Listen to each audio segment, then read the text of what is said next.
Shalom, Israel. Shalom, all those that are tuning in here to this video. Here, I haven't been able to do a video in a number of weeks here, so I'm very excited to be able to sit here and do this study here with you today. Here, a lot to endure, the consuming fires, and as the bondage is increasing here, as we reach the climax and the consummation of our second Exodus here. So, endure the fires and stay strong until the end, endure until the end in order to be saved. It's very important as well. Facebook removed a lot of videos. I've been doing these videos now for over 3.7 years there. The last 3.7 years of my 9 years here on Facebook have been dedicated to these studies of scriptures and end-time prophecies here. And Facebook removed a number of videos. So my largest video library is on YouTube, my YouTube channel there. I have the links in all my post descriptions and also on my timelines. So make sure you check my timelines, go to my YouTube channel where I have over 30 videos, very extensive videos, 4 or 5 hour, 8 hour videos that you can study often there, as well as check my Facebook timelines there for all new posts there, and also for all updated information there. Make sure you share and repost these posts, make them go viral there. And I want to thank everyone who has been supporting the page, as well as tuning into these videos and sharing, reposting them. Thank you for your support and your generosity there as we attempt to break the algorithms here on Facebook and reach the masses there.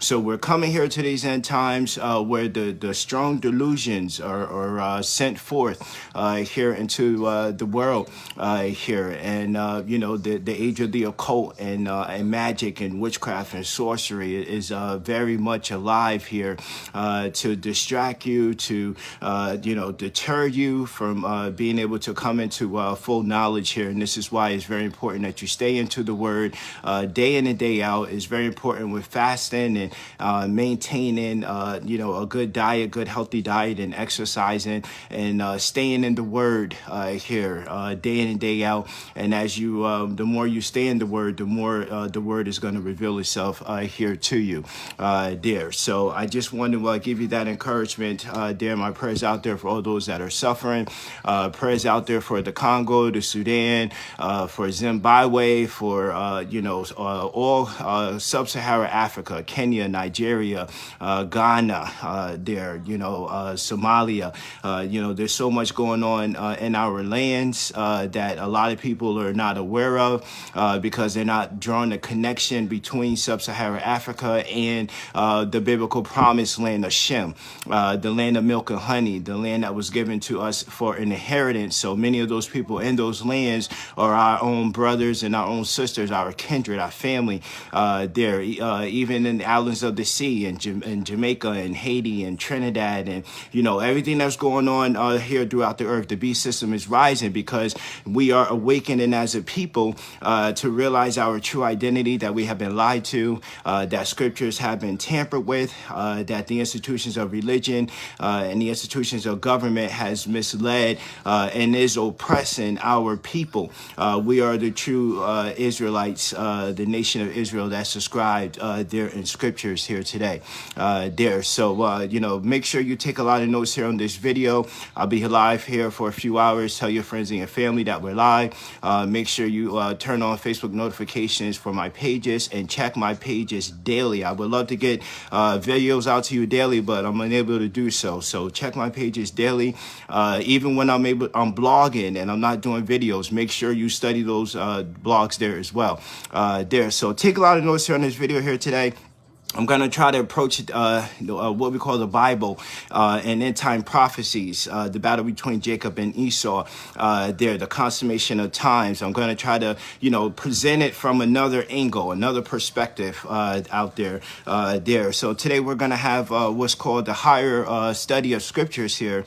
What's the Bible and what it's really about there. So after we have read the Bible and we identified, who are the children of Israel, what is explains the current condition of the state of affairs between blacks in America and out the diaspora.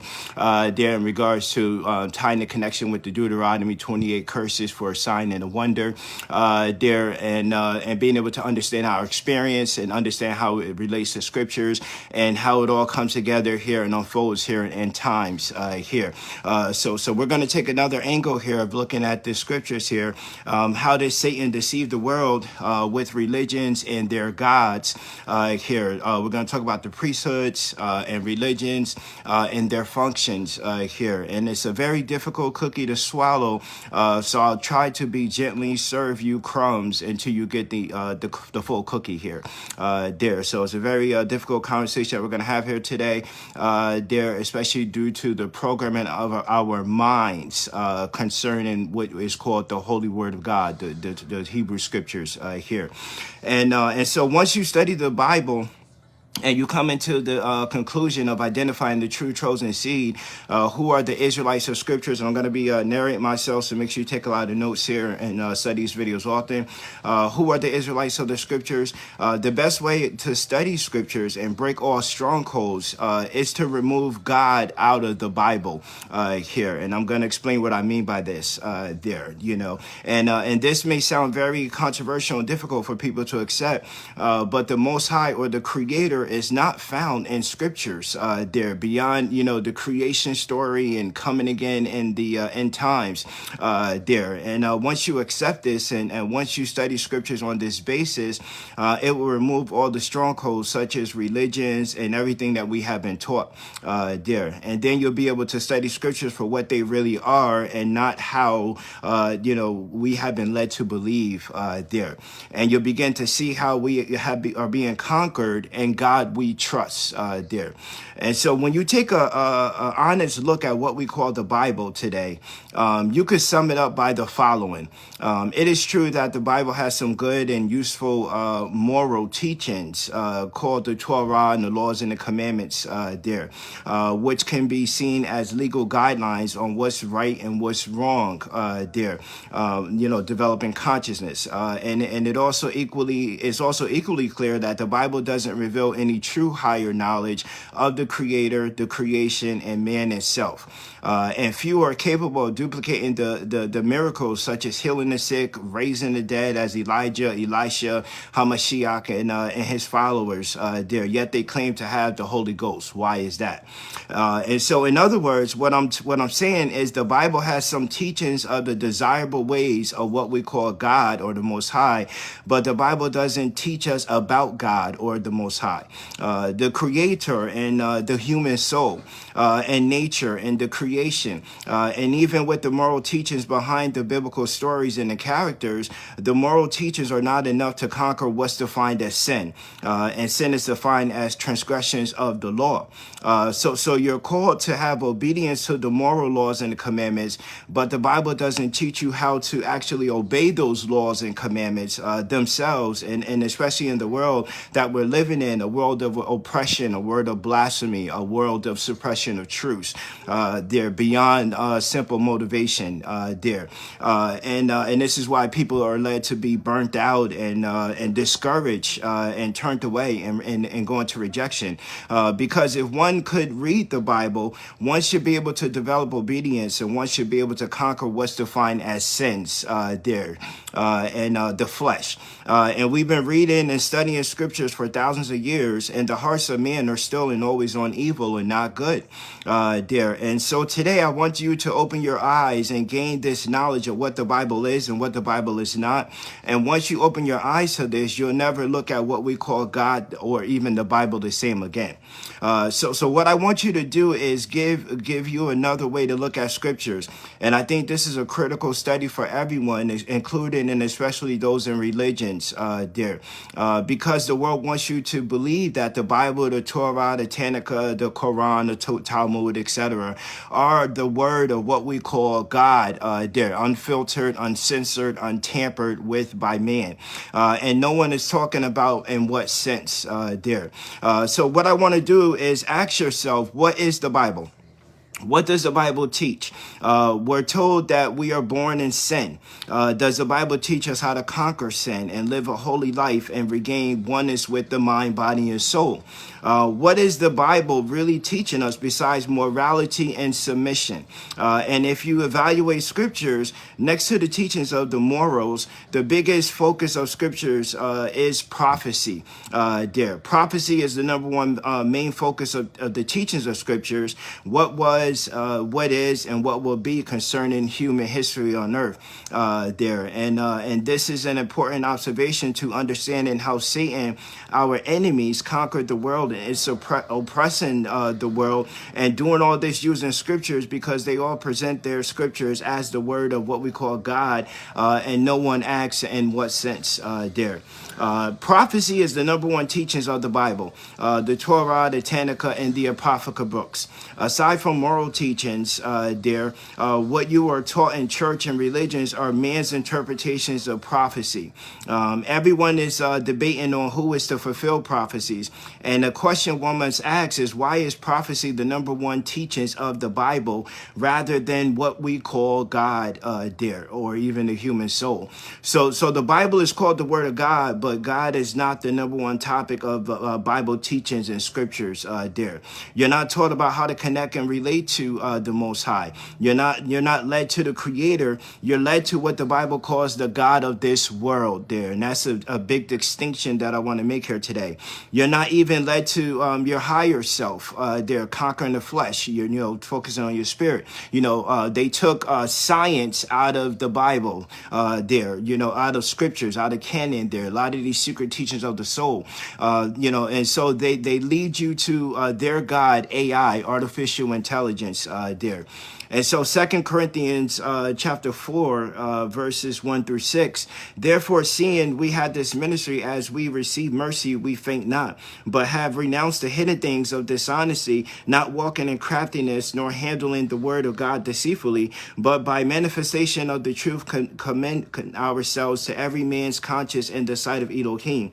But if our gospel Basora be hid, it is hid to them that are lost, and whom the God of this world hath blinded the minds of them which believe not, lest the light of the glorious Basora of Hamashiach, who is in the image of Elohim, should shine upon them.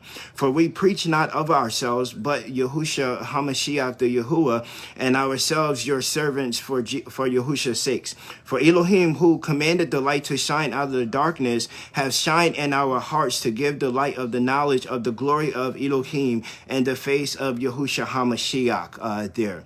And then I'm going to go to 2 Baruch chapter 70, verses 1 through 5. It says, therefore, hear the acquisition of the last waters, which will come after the black waters. This is the word.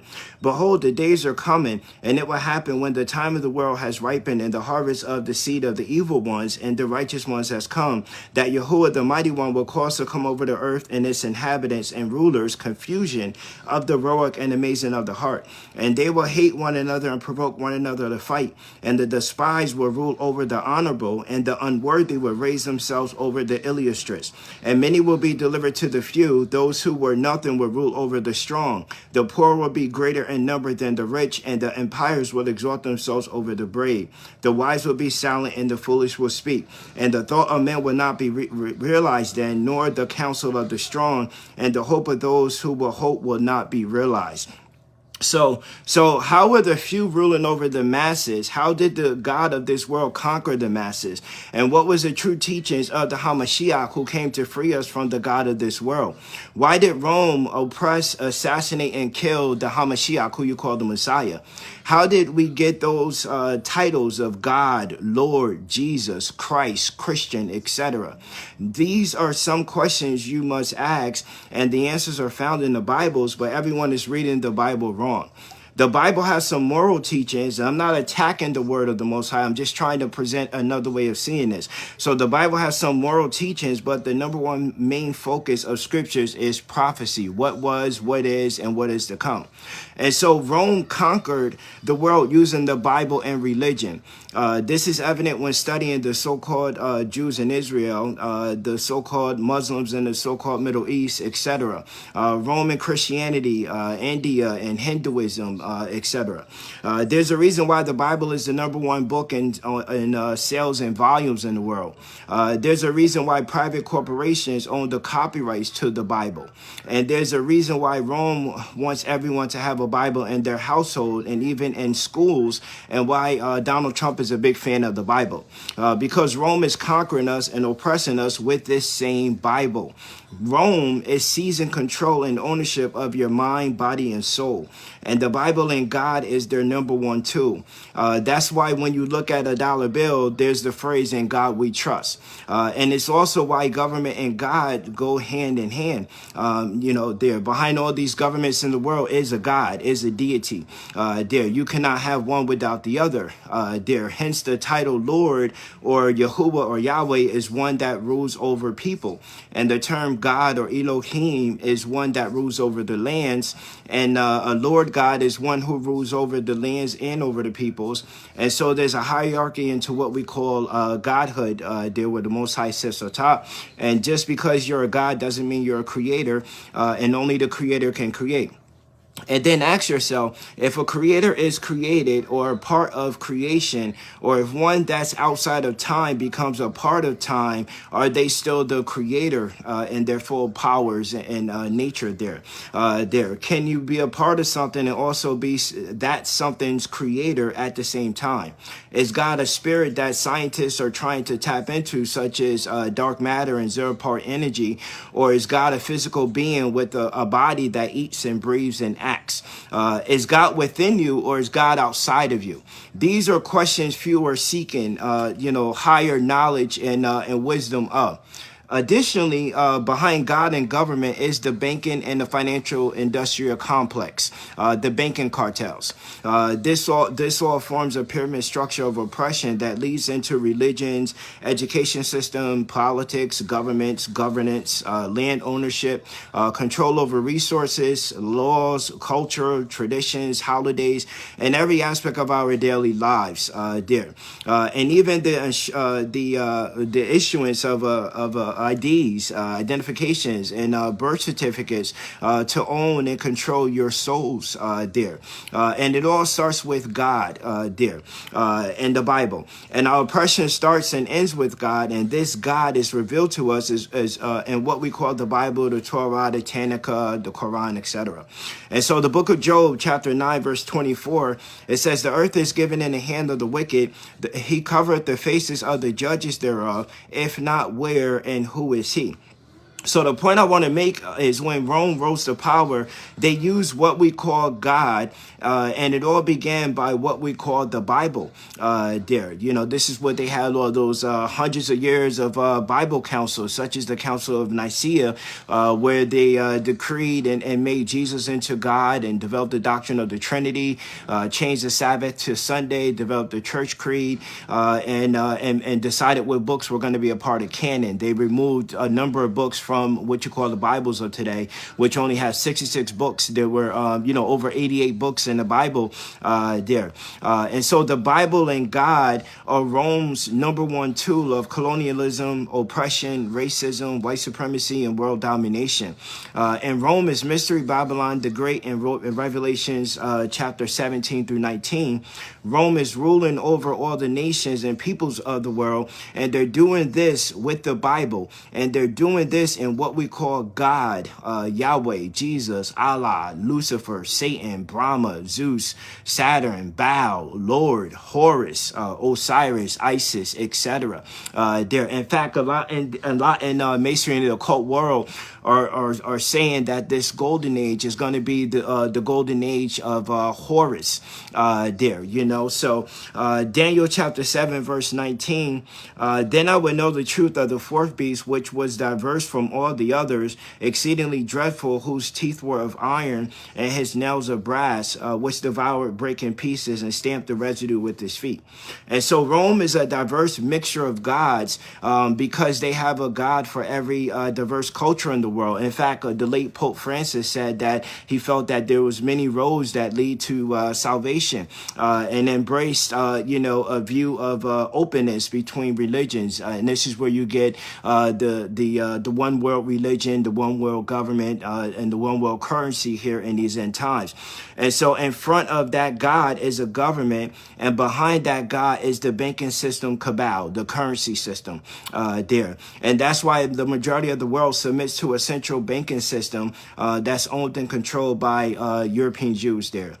So the Jews control the banking system, and Rome controls the religions and the governments there.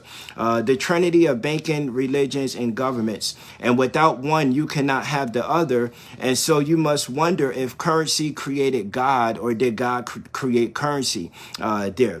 And this may sound terrible, but one must wonder, if you take away currency and banking, and if you take away governments, and oppression, would we as humans have a Bible, and what we have a God there. And if you think about what we call God, the tribes of his portion unto themselves is Judah, the Levite, the priest, and the kings. That's a government there. That's currency. That's God there. And I say all of this not to say, that God doesn't exist. I'm just showing you how they're using God and religions to subdue the world.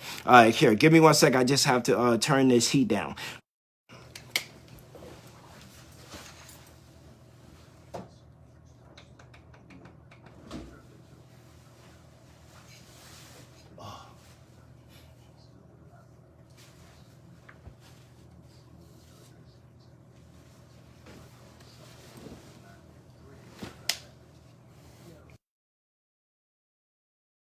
So, so a hidden dark reality is that God and oppression go hand to hand in this world ruled by Gentiles and Esau and even Hamites and even rebellious Israelites there. Slavery and oppression is nothing new. It's been going on since the beginning of time. It's actually written about in the Bible there.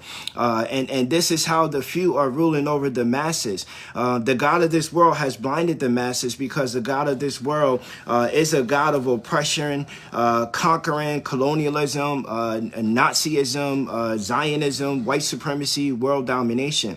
The God of this world put a spell of deep sleep over the masses, because the God of this world wants your mind, body, and your soul there. And the Hamashiach came to free us from the gods of this world there, free us from God and from Yahweh and from Jesus, Allah, Brahma, the Lord, Baal there, the God of Israel there, the Pope, the Masons, secret societies, etc. And when you participate in religions and when you worship their gods, you are yielding your spiritual energy to the system of oppression. You're yielding control over your mind, body, and your soul to the enemy by worshiping their gods and participating in their religious rituals and manifestations of harvest and energy there. And this is why it's said that the oppressed cannot have the same gods as the oppressors. And even though you feel Jesus and God is blessing you, it's really Satan and his God AI, artificial intelligence, the all-seeing eye. So they bless you when you yield your spiritual energy to them and you reject the Torah, your secret initiation into the Most High. And so let's go back to the Bible. Why doesn't the Bible reveal true holy knowledge and wisdom? Why does Enoch reveal that man sinned by writing there? And the Bible is a written book, the most printed book and sold book in the world. And so in the book of Enoch, it teaches that the fallen angels or the watchers taught humans forbidden knowledge, including writing, which led to sin and corruption. Specifically, the angel Penium is said to have taught humans how to make paper and ink, leading to a specific form of sin. And then I'll add to this that before paper, you had the papyrus or there in Egypt. There, Egypt is also synonymous with house of bondage there in scriptures. There is also alluded to be the anointed cherub that covers there, and Egypt had the Book of the Dead written on the papyrus reeds there. And their god is Osiris, Amen-Ra. And if you look and compare the reed of Osiris to the Hebrew Yod there, it will reveal how Israelites also worship Egyptian gods even after Egypt, because the Hebrew Yod or the word for God is the same image and likeness as the Egyptian reed of Osiris there. And never forget, even when they conquered when Joshua and them conquered the promised land, there you still had the Jebusites, the Amorites, the Philistines, a lot of people that were still in the promised land there, and their gods were left there to test Jacob there, and Jacob ended up worshiping. If you look at the history of the Israelites throughout scriptures there and throughout the ages, the Israelites worship many gods there other than the Most High there, and they also rejected even the Hamashiach and worship other gods such as Jesus Christ and Zeus in the books of Maccabees there. So it will reveal how Israelites also worship Egyptian gods after Egypt there, and so this is when you had Aaron building the golden calf. That golden calf was Osiris and Horus of Egypt there. And so you also have to caution how the seed of Ham also wrote themselves into scriptures there. The word Torah, you break it up, you get to Ra there. Amen at the end of your prayers there. Amen Ra out of Egypt, which is also said to be a God that hides himself, just as the Elohim of Israel is said to be a God that hides himself there. Isaiah chapter 45 verse 17 there. And then you look at a Hebrew Yod and compare it to the human body, it shows a form of submission there, submission to what we call God. So one must also ask and wonder, how was the word of what we call God taught and spread throughout the world before the creation of the printing press there? How was man taught of God before we had books and churches and religions and communication with all the different known lands there? Churches, religions, and books, they're not ancient there. Masons and secret societies define the word God, G-O-D, as generator, operator, destroyer. Islam is said to define Islam as I self am Lord and Master. Allah, the word Allah is said to break down to arm, leg, arm, head, describing the human body there. And even the Bible characters can be said to describe the human body there, where John can be seen as the soul that baptizes you in water, and the Hamashiach comes to baptize you in fire there, which can be seen as the spirit there, and the journey of the sun throughout the ages, and the pineal gland there, the right hemisphere of your brain. And the Bible teaches us to know that you are gods, their lowercase g, and to know that your body is the temple where the Most High dwells, the building made without hands. This same temple that is rejected, and many of us have set up desolations of abominations there, many altars to other gods, and the same temple that spiritually sacrifices animals on the altar, seeking the belly of the living waters there. But people are seeking buildings built with man's hands there, forgetting to work on the inner spirit there. And so the hidden teachings of the Hamashiach, who only spoke in parables, is to seek the kingdom of heaven that is within you. But the world has you focused on some heaven in the sky there. The heaven, the Hamashiach taught us to seek the spirit of the creator that's within us, but the world wants you to worship gods outside of yourself there and call on their names, which is secretly magic and witchcraft there. And few compare witches to pastors and religion to witchcraft and sorcery, manipulating and harvesting energy that transforms from thoughts into material form and manifestations there. A good movie you all could watch is called the Empty Man, which talks about how this ritualistic over time, with concentration and focus and thought, can bring things into material manifestation. There's a movie called the Empty Man. And so the Hamashiach taught us how to erect a building made without hands. The stone the builders rejected, yet the world has you worshiping in churches and temples and mosques built by man's corrupted hands there. And one of the first Bibles was called Helios Biblios, the book of the journey of the sun as it travels through the circle of the 12 zodiac signs. And there's 12 tribes of Israel and 12 ages into the consummation of times sun worship, S-U-N, that became S-O-N, sun worship and it's interesting because I had a best friend that fell victim, to the Illuminati. Basically a lot of my friends and family, caved into all the pressures there. And his name was called Re. And in ancient Egypt, Kemet, they had a sun god called Re or Re, R-E or R-A, Amen Ra. And then we say Amen at the end of all our prayers, unknowingly calling on to Amen Ra, the sun god of Egypt there. And even the book of Jasher reveals another hidden revelation that Baal and Osiris were said to be actual humans that lived in Africa, and they died. Osiris was a king and Baal was a magician and a sorcerer, and at their death they began to be worshipped as gods there, exposing how the ancients even worshiped their ancestors as God there, worship the dead as God. And so no different than how Rome creates their saints today when a human dies. And even in the Bible, after Jesus' death, he became worshipped as God there. That's where you see the elevation between Matthew, Mark, Luke, and John. John, where he becomes full godhood there, and so where he's born as a God, whereas you have in Matthew and Mark, where he's born as a human and he becomes the Son of God when God calls him from the heavens there at the baptism by John. And so Jasher also speaks of about magic and the priests and how magic was used to create the world and how magic and the priests go hand in hand. They're kind of like that movie Once Upon a Time there. And so I'm just dropping some crumbs here. But let's go back to the Bible.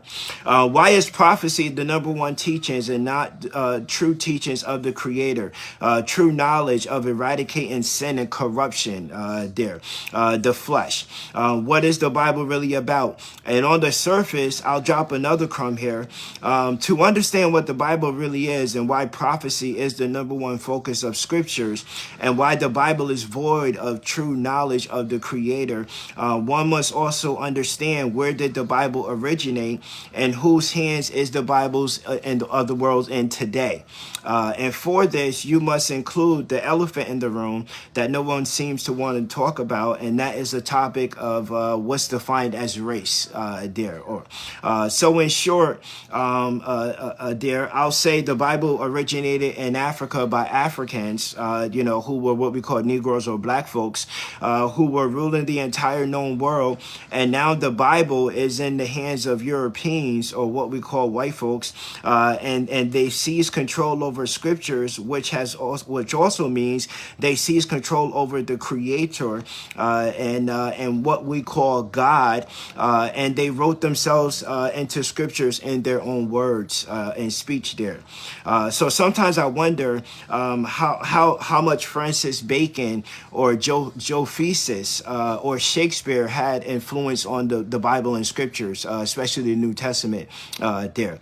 And so Europeans, they can be seen as the God of this world there, the serpent in Genesis chapter 3 verse 15 there. And I will put enmity between thee and the woman, talk about the Israelites there. There's going to be enmity between sub-Sahara Africa, the woman and the seed of the serpent, the Europeans there, between thy seed and her seed, and it shall bruise thy head, and thou shalt bruise his heel. There. And so religions have you focusing on some devil and Satan in the sky or in the spirit or in hell with a pitchfork, some cartoon character. And this has blinded the masses to the painful and horrible truths of the origins of racism, white supremacy, and world domination. There. Who is really Satan according to scriptures, and who is his children according to scriptures there, because he has a seed that is upon the earth right now. And so Revelation chapter 2 verse 9, behold, I will make them of the synagogue of Satan, which say they are Jews and are not, but do lie. Behold, I will make them to come and worship before thy feet, and to know that I have loved thee. So here's what's happening. Revelation teaches us that to look in the last days for people that are calling themselves Jews, and to know that they are not, but they are in the synagogue of Satan, there, worshiping their God Yahweh, who is also Lucifer and Satan there. These same people will be ruling over the earth in the end times when the Hamashiach appears. The same is said of Rome there. So Rome and the Jews are the same people if you read the book of Jasher there. And so, hang on one second. So Rome and the Jews are the same peoples. And in simple words, the few that are ruling over the world, governments and all nations, are the same peoples, regardless of, how they define their so-called different races and ethnicities there. This is why all America presidents are related by blood, regardless of the party affiliations. But they keep you divided by using politics, which is the illusion of democracy, and a government by the people for the people. And the reason why Rome rules is because the Pope calls himself the vicar of Christ, Christ's representative on the earth. While those German, Nazi, Polish, Turkish, Ukraine folks call themselves Jews and are not, but they're in the synagogue of Satan. The Bible is telling you who the devils and the Satans are there, and it's going over your heads because they blinded you. And the reason why they use the term Jew is because Judah is where you'll find the priests and the kings, aka God's government on the earth. The mouthpiece, which is the priest, and his government, which is the tribe of Judah. So Judah and Levi there. So I need you to see the trickery. Even though the term Jew only applied to Judah and not the entire 12 tribes known as Israel or Jacob, a national identity there. We'll come back to why this is important. And so in the book of Enoch, there, chapter XLII, there, it says of wisdom, that wisdom found no place where she might dwell. Then a dwelling place was assigned to her in the heavens. Wisdom went forth to make her dwelling amongst the children of men, and found no dwelling place. Wisdom returned to her place and took her seat amongst the angels.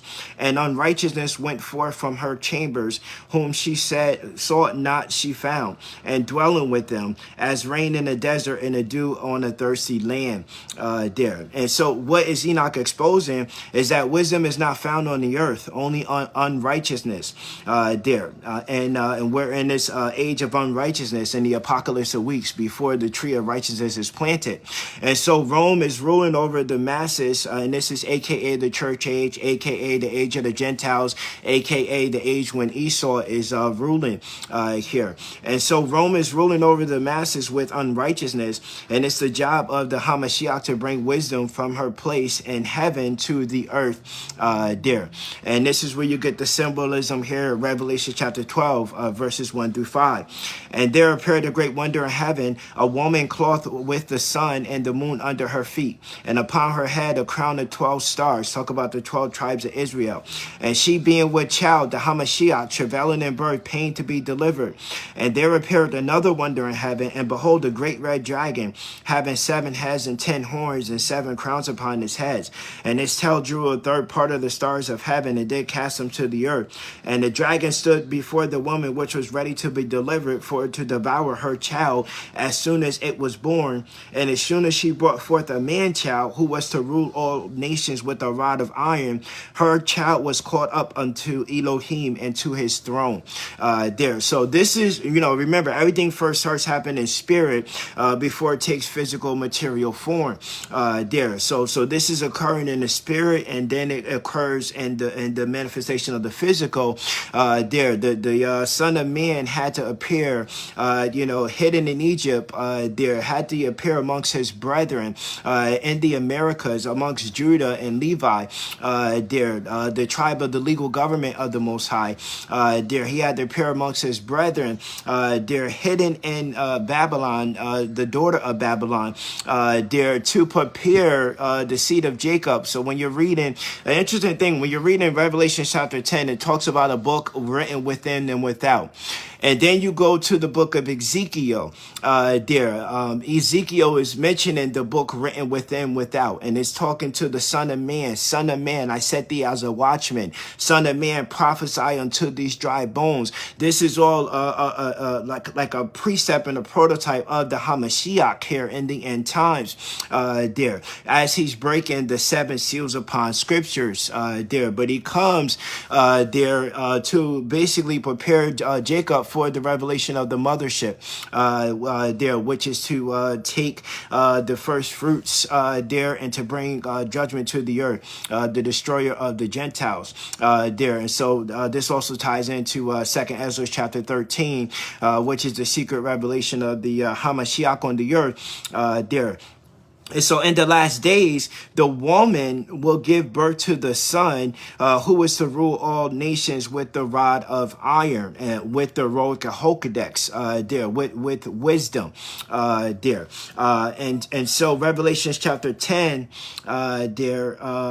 verses this is John chapter 10 verses 9 through 10. It says, I am the door. By me if any man enter in, he shall be saved, and shall go in and out and find pasture. The thief cometh not but to steal, kill, and destroy. I am come that they may have life, and that they may have life more abundantly. This is what the Hamashiach is saying here. He's come in to do the works of the Father. He comes and him and his Father are one, and in the image and likeness of the Father.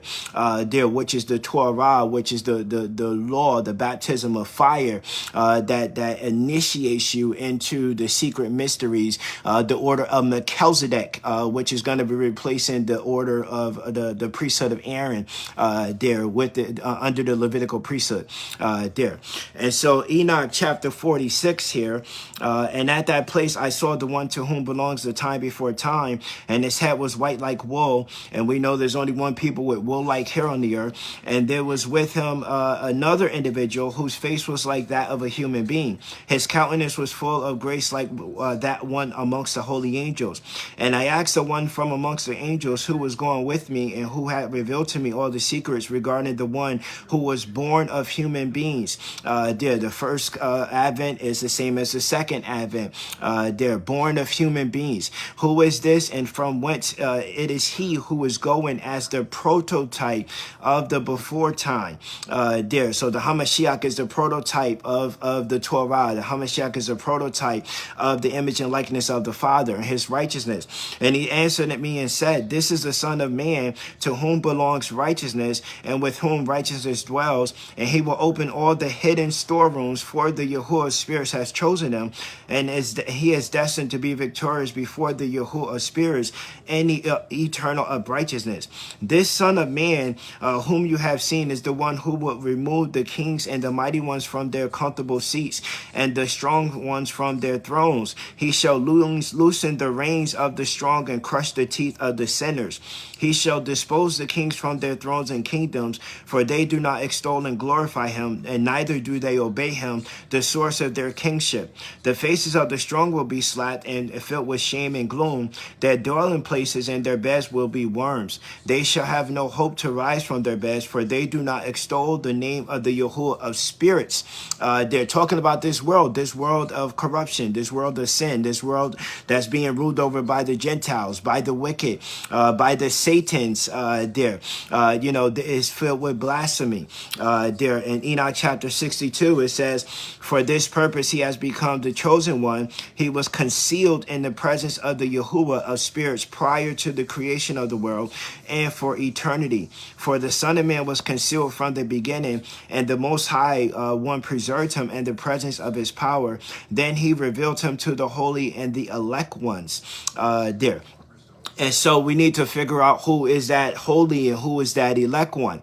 We know it says upon Deuteronomy chapter 7, verse 6, that Jacob is a holy nation, a people that's above all peoples that is upon the face of the earth. And from Isaiah chapter 45, verses 4 through 7, for Jacob my servant's sake and Israel mine elect, I have even called thee by thy name. I have surnamed thee, though thou hast not known me. So think about even with Yashrael and Yehuda and Yad, you know, and a lot of the names of what we call Negroes, even in the lands in sub-Sahara Africa, Nigeria, Liberia, Botswana, Tanzania, you know, a lot of these names have Yah in the name. It says in verse 5, I am the Yahuwah, and there is none else. There is no Elohim beside me.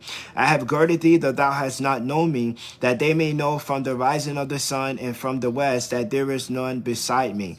I am the Yahuwah, and there is none else. I form the light and create the darkness. I make peace and create evil. I, the Yahuwah, do all these things. So, you know, an easy way of looking at this, you know, creation of good and evil. So you have the Most High, who sits at, you know, the top of the pyramid there, and he has on one side, you know, which is creating good, he has Yahusha Hamashiach, he has his son. On the other side, he has Satan, the serpent, So through this battle between good and evil, and how it's played out on the earth, is being played out between two nations so from the side of good and from the side of the Hamashiach, you have Jacob, who was to fulfill good and righteousness upon the earth, while Esau is to fulfill evil and oppression, under the banner of Satan, and hence it is critical to knowing who is Jacob and who is Esau there. Because Second Ezra chapter 6 verse 9 says Esau is currently ruling at the second coming, and Jacob inherits the throne forever by removing Esau from power. So the Son of Man is of righteousness, and his job is to remove the kings of the earth from their thrones, because they are thieves who come to kill, steal, and destroy. But the Hamashiach comes that we may have life, and have life more abundantly. Enoch also drops a major revelation. The Hamashiach was not revealed to the world. So the true teachers of the Hamashiach, the true Hamashiach and the scriptures was not revealed to the world. And this is where you get the play between, there's a difference between Yahusha HaMashiach and Jesus Christ. Yahusha will come through Jacob and through the Most High, and Jesus Christ will come through Esau and through Satan or Lucifer. And so Jubilees chapter 15 reveals that the Most High dealt with, that he never dealt with the Gentiles. He never dealt with Esau or Ham or Japheth or Ishmael. These are some very key distinctions to draw out there in scriptures to understand, you know, the Bible, and understand the confederacy of nations that joined against Jacob to remove the name of Israel and let it be there no more. And so the Father and Son only dealt with Jacob, who is called the elect of the Most High, and he gave Satan and the fallen angels as the gods to the Gentile nations and so the world doesn't know the Father or the Son. The world doesn't know the Creator or the Hamashiach. And all they know is Lord and God and Jesus, Yahweh, Allah, Brahma, Amen Ra, etc. Yet these are the same people that's teaching us the word of what you call God. These are the same people who gave us the Bibles of today. I need you all to keep this in mind. These are the people that tamper with scriptures And so the book of Amos chapter 3 verses 1 through 2, it says, hear the word the Yahuwah has spoken against you, O children of Israel, against the whole family which I brought up from the land of Egypt, saying, you only have I known of all the families of the earth. Therefore I will punish you for all your iniquities. there. And then Second Ezra chapter 6. Verses 55 through 59.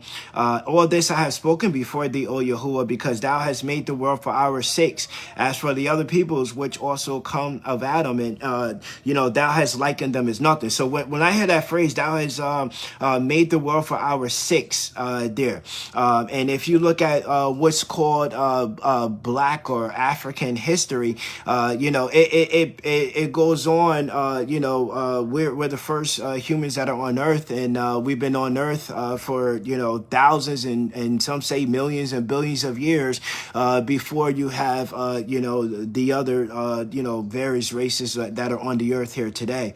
There. So as for the other people which come out of Adam, thou hast said that they are nothing there, but be like unto a spittle. It says that our history can't be dated because it's so extensive, but you can date the history of a lot of these other people that are on the earth here today. And thou hast likened the abundance of them to be unto a drop that falleth from a vessel. And now, O Yahuwah, behold, these heathen which have ever been reputed as nothing have begun to be lords over us and to devour us. But we thy people, whom thou hast called thy firstborn, thy only begotten, and thy fervent lover, are given into their hands. And if the world now be made for our sakes, why do we not possess an inheritance with this world? And how long shall this endure? There. So another thing with that word Lord, back in slavery times, the slave master was also called Lord there as well. There. And so the Most High doesn't care for the nations or what you call God. He separates a people unto himself. Why did he do that? And it would only make sense once you step outside the box and see the Bible for what it is. It is a book of prophecy and a book of ages there. And since Jacob is to rule the next age and ages to come, and since he is the original human who ruled for millennia, the keeper of higher knowledge there, that gave the world all world knowledge there, and established on his own continents with civilization there, Jacob will establish the earth in righteousness there. If you search ancient history, you can find traces of our history. Even they're saying the original Irish and the original Germans and the original Russians and the original Asians and the original South Americans and the original North Americans there, the original Africans starting from sub-Sahara Africa. This is the Israelites there, spreading throughout the entire earth there. Even the original Europeans there. The name Britain means covenant, the land of the covenant there. And so you can go all over the earth and you'll see our history that predates what you call modern Europeans and their history and their image and likenesses there. So I want you to notice in prophecies, the Most High brought Jacob out of Egypt, not the entire world there. Also notice the Most High doesn't know the world. He only knows Jacob. And he doesn't care for the world, only Jacob there. We are the apple in his eye. And Jacob is currently being punished for his iniquities. Or another way of seeing this is that the Most High planned the end from the beginning. So no one can step outside the box so one can step outside the box and say a secret deal was made between the priesthoods that allow Esau, or what you call Europeans, to rule over us for a specific amount of time until we remove them and ruled over the earth forever. There's many sides of the same coin and of the end planned from the beginning, consummated by the arrival of our mothership Zion in the Hamashiach. So I want you to think about this when you examine what is the Bible and what it is not, and why the Bible focus is only mainly on prophecy rather than wisdom and knowledge of self, knowledge of what we call God, and knowledge of what we call purpose and the human soul there, and nature and connecting with the various kingdoms, the animal, the mineral, the vegetable kingdom of the earth there. Why can't we read the Bible and gain true knowledge of the Creator, true knowledge of self, and true knowledge of purpose, and true knowledge of the creation? And I'm taking this standpoint for all the people that attack the Bible. So I want you to understand what the scriptures are all about and why it was written a certain way to where knowledge was removed from the earth there. Why can't we read the Bible and connect with nature and the animal kingdom, the mineral and the vegetable kingdoms, and to really get healing there, even though it claims to present teachings from all of the above. And so let's add another layer here in the book of Isaiah, chapter 44, verse 6. It says, "Thus saith the Yahuwah, the King of Israel, and his Redeemer, the Yahuwah of hosts. I am the first and I am the last. Besides me, there is no Elohim or no God." There. So this is given a reference. I am the first and the last. I am the Aleph and the Ta. Appearing at the beginning of the age and at the end of the age. There. And so between that, this is where you get lords or Yahweh or Yahuwah. There. People that's ruling over people. There. And so and this is where you have the Son of the Highest and the Father that comes in the end times to remove them from their throne. And so the book of John chapter 10 verse 30, it says, "I and my Father are one." There. Another thing with being the first and the last is also look at the Bible there. So the Creator, is written about there with the story of the creation of Adam and Eve and the Garden of Eden, the story of Cain and Abel, and then he leaves the scene. And that's why in the book of Genesis, it starts out with the word Elohim or the word El there, or the word God in Genesis in the earlier books, and then it goes to the word the Lord God there. So it shows you that there was a shift made, that the Creator left the scene there. And so after that, being the first and the last, he appears at the beginning of each age and at the end of each age there. And so John chapter 10 verse 30, "I and my Father are one." And then in Revelations chapter 22, verse 13, it says, "I am the Aleph and the Ta, the beginning and the end, the first and the last." This is what the Son is saying there. And so he's saying the same as the Father. He appears at the beginning and at the end there. He is the first and he is the last there. And so Luke here, chapter 1 verse 32, it said, "He shall be great and shall be called the Son of the Highest, and the Yahuwah Elohim shall give unto him the throne of his father David." There, this is the job of the Son of Man.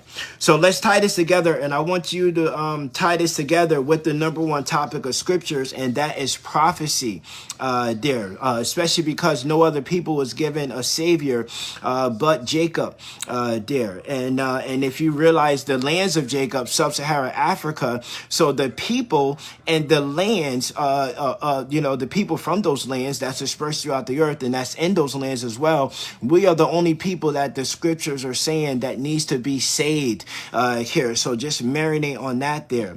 And so because we are the most oppressed and the most exploited and conquered there, and the most attacked and the most hated above all peoples and all lands on the earth.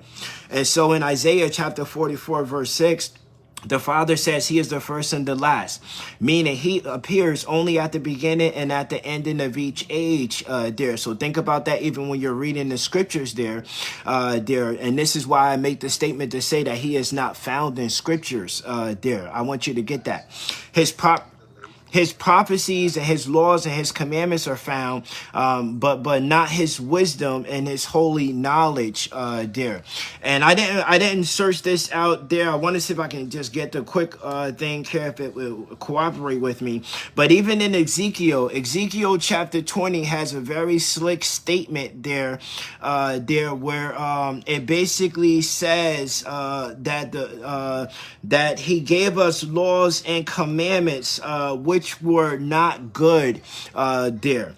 And I want you to think about that there, not to get too off topic there. But if you scroll through Ezekiel chapter 20, there, I just want to see if I can find it quickly. If not, then I'm just going to leave it up to you to find the exact verse there in Ezekiel chapter 20 there. But yeah, you can read in Ezekiel chapter 20 and read these things. Okay, Ezekiel chapter 20 verse 25. It says, wherefore I gave them also statutes that were not good, and judgments whereby they should not live. There. So, just marinate on that for a second. And when I was reading I wish I would have took this note as well, but I was reading the book of Ezekiel there. So in the book of Ezekiel, or no, Jeremiah, it was either Jeremiah or Ezekiel, where the Most High said that he never commanded Jacob to sacrifice there, to do sacrifices there. So I thought that was an interesting thing, and maybe I'll do a video on that another time if I get a chance to do that there. But we just had to see the tampering of scriptures there, by the nations and by their gods, and how they all writ themselves in scriptures to claim as if they were the Most High there. And so the Hamashiach is one with the Father, and he's also called the Son of the highest Elohim there. And he too only appears at the beginning and at the ending of each age. He's also called the only door to the Father and his promises there. And so that's another important thing too when you're reading the scriptures there, just to understand the deceptions with Satan and the fallen angels and all these gods and deities that wrote themselves into scriptures there in the middle parts of the Bible, not the ending and not the beginning there. And so the Hamashiach came at the end of the age of Aries, where you get the sacrificial lamb. The symbol of Aries is a lamb there. So he appeared at the end of Aries and the beginning of Pisces, where you get the fish. The fishermen are men there. The Pope has a mitre or a fish hat, going back to the fish god of ancient Babylon, Dogon there. The half fish, half human, the marine kingdom. The Revelations talks about the beast that comes from the sea there. And so the Hamashiach, and this is where you get Jesus. Jesus' secret name was Ichthys there, going back to this fish god. This and the first sign of Christianity was a fish there. A fish is like a 6 on its side there. And so the Hamashiach came at the end of Aries, the lamb, and at the beginning of Pisces, the fish, in the New Testament books. And he returned 2,000 years later in the age of Aquarius there, which is the symbol of a man carrying a pitcher of water, the water bearer there. And so the book of Micah chapter 5 verses 1 through 4. Now gather thyself in troops, O daughter of troops. He hath laid siege against us. They shall smite the judge of Israel with the rod upon the cheek. Talk about the assassination of the Hamashiach by Rome. But thou, Bethlehem Ephrathah, though thou be little amongst the thousands of Judah, yet out of thee shall come forth unto me that is to be the ruler in Israel, whose going forth have been from old and from everlasting. And therefore he will give them up until the time that she which travaileth had brought forth. Then the remnant of his brethren shall return unto the children of Israel. So this is talking about us going into captivity there after the death of the Hamashiach until the second coming there, some 2,000 years later there. And in verse 4 it says, and he shall stand and feet in the strength of the Yahuwah and the majesty of the name of the Yahuwah his Elohim, and they shall abide, for now shall he be great until the ends of the earth. And so it was planned from the beginning that we would enter into captivity after the assassination of the Hamashiach by Rome. We have to start using the proper words to be able to really understand what really happened and what's going on. The Hamashiach was assassinated and murdered by Rome. And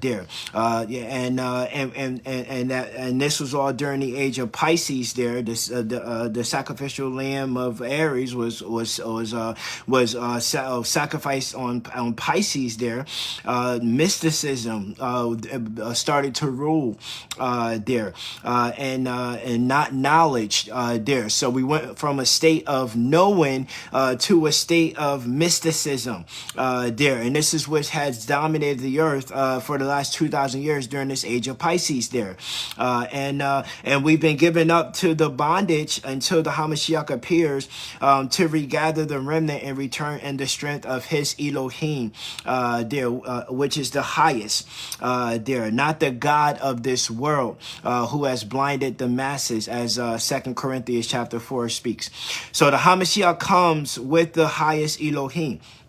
And the Hamashiach is asked when he shall expect the second coming. And so in Luke chapter 22, verse 10, there, we're talking about the scriptures being a book of ages there, a book of prophecy there, as the main focus. And Luke chapter 22, verse 10, and he said unto them, behold, when you have entered into the city, there should be a man meet you bearing a pitcher of water. Follow him into the house where he entered in there. And it says in the Father's house, he has many mansions there. So this is also giving an allusion there to what we call the 12 houses of the zodiac there. And so Luke chapter 22, verse 10, it tells us that the Hamashiach would appear at the end of Pisces and at the beginning of the age of Aquarius there, which we are in right now, the water bearer there. And so let's add another foundation here. And so Luke chapter 21, verse 24. And they shall fall by the edge of the sword, and they shall be led away captive into all nations, and Jerusalem shall be trodden down of the Gentiles until the times of the Gentiles be fulfilled. There. So let's tie this in with Ezekiel chapter 5. Ezekiel chapter 5, verses 5 through 8. Thus saith the Yahuwah Elohim, this is Jerusalem. I have set it in the midst of the nations and countries that are round about her. And she hath changed my judgments into wickedness more than the nations, and my statutes more than the countries that are round about her.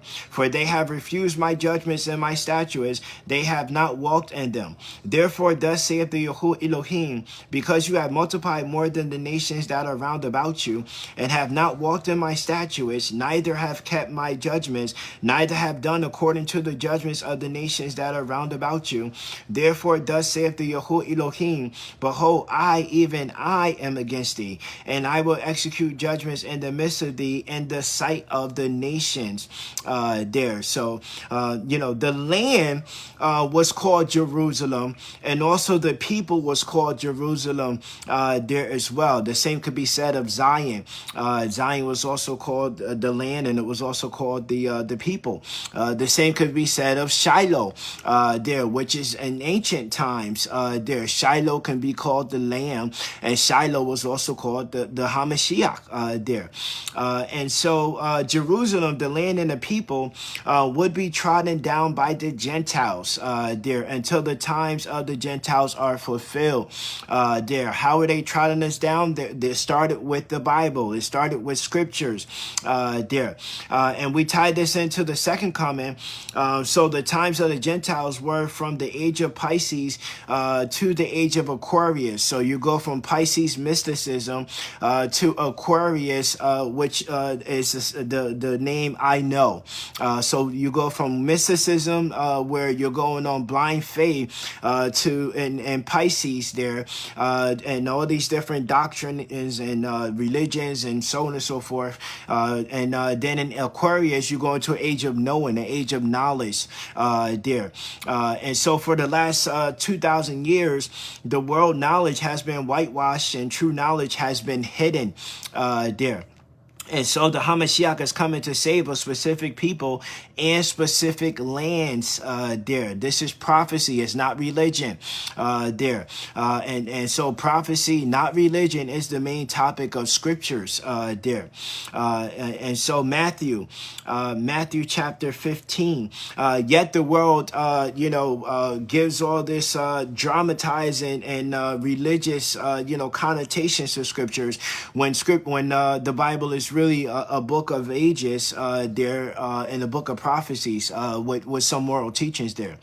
And so Matthew chapter 15 verse 24, but he answered and said, I am not sent but unto the lost sheep of the house of Israel. That's the only people that Hamashiach was sent to, the 12 tribes of Israel there. You had Judah, who was still in Jerusalem and Judea at that time. There, the northern tribes were dispersed at the first advent of the Hamashiach Hamashiach there. So the Hamashiach appeared first to Judah. He appeared unto his own, and his own received him not.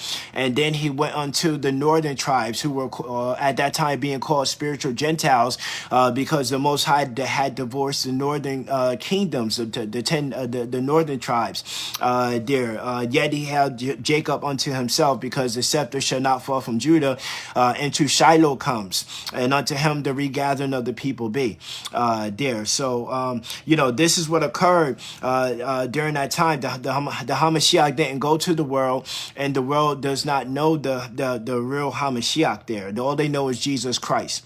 And so Matthew chapter 13, verses 9 through 15, it said, who hath ears to hear, let him hear. And the disciples came and said unto him, why speakest thou unto them in parables? And he answered and said unto them, because it is given unto you, Jacob, to know the mysteries of the kingdom of heaven. But to them, the Gentiles, the Edomites, it is not given. For whosoever have, to him shall be given, and he shall have more abundance. But whosoever have not, from him it shall be taken away all that he even hath. Therefore I speak unto them in parables, because they see and see not, and hearing they hear not, neither do they understand. And in them is fulfilled the prophecy of Isaiah, which saith, by hearing ye shall hear, and shall not understand, and seeing you shall see, and shall not perceive. That is the magic and the beauty of Hebrew scriptures, which is like a poetic, multi-dimensional language that means so many things to so many people, that says something on the surface but has a hidden, secret, concealed meaning there. And this is why you have to always dig deep beyond the surface here and there. And verse 15, for this people's heart is waxed gross, and their ears are dull of hearing, and their eyes they have closed, lest at any time they should see with their eyes and hear with their ears, and shall understand with their heart, and shall be converted, and I shall heal them.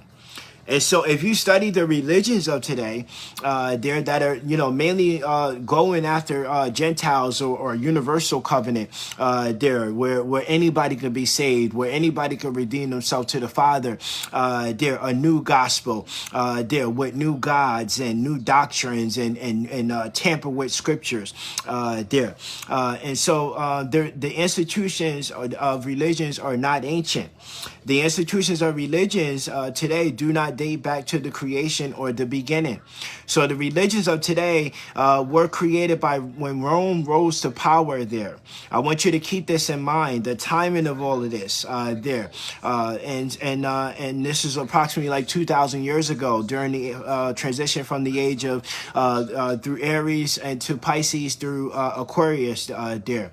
And before we had churches and religions, we had what we called a priesthood and a temple system there. And that's a very different distinction there. And the priesthood was the messengers of the Most High, or what you call God there. Their job is to be the mouthpiece of the Most High, while the kings of Judah were to rule there. And when you tie the two together, you get what's called the government there. And so, the prophets also prophesize, and the seers see or communicate the divine plan of the Creator revealed through the priest. So every seer is a prophet, but not every prophet is a seer there. And the Most High only dealt with the Levites, the priests, and the kings of Judah there. So keep all of this in mind here. And we haven't had a high priest for over 2,000 years or so there. You also keep that in mind. So religions replaced the priest system there.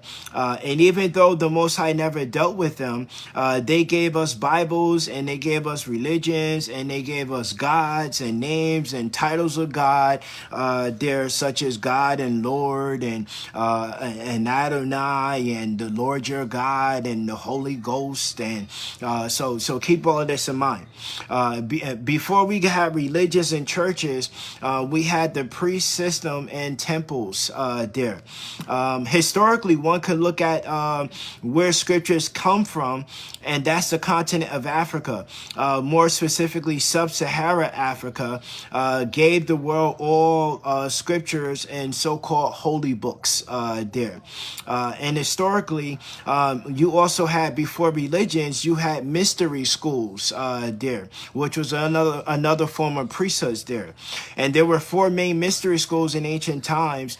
You had one in Memphis there, one in Timbuktu, Babylon. You had one in Alexandria, and you had one in India there. These were the mystery schools and the libraries, the great libraries during those ancient times there. Historically, and there's a guy named Rudolph Windsor. You can read his book From Timbuktu to Babylon there, and a number of others. Historically, Europeans came to Africa for all their world knowledge there. And they took African knowledge and whitewashed it and claimed it as their own, and even wrote it into their own words and their own speech. Hence, you have Pythagoras, Socrates, Homer, Plato, Einstein, Nikola Tesla, etc. There.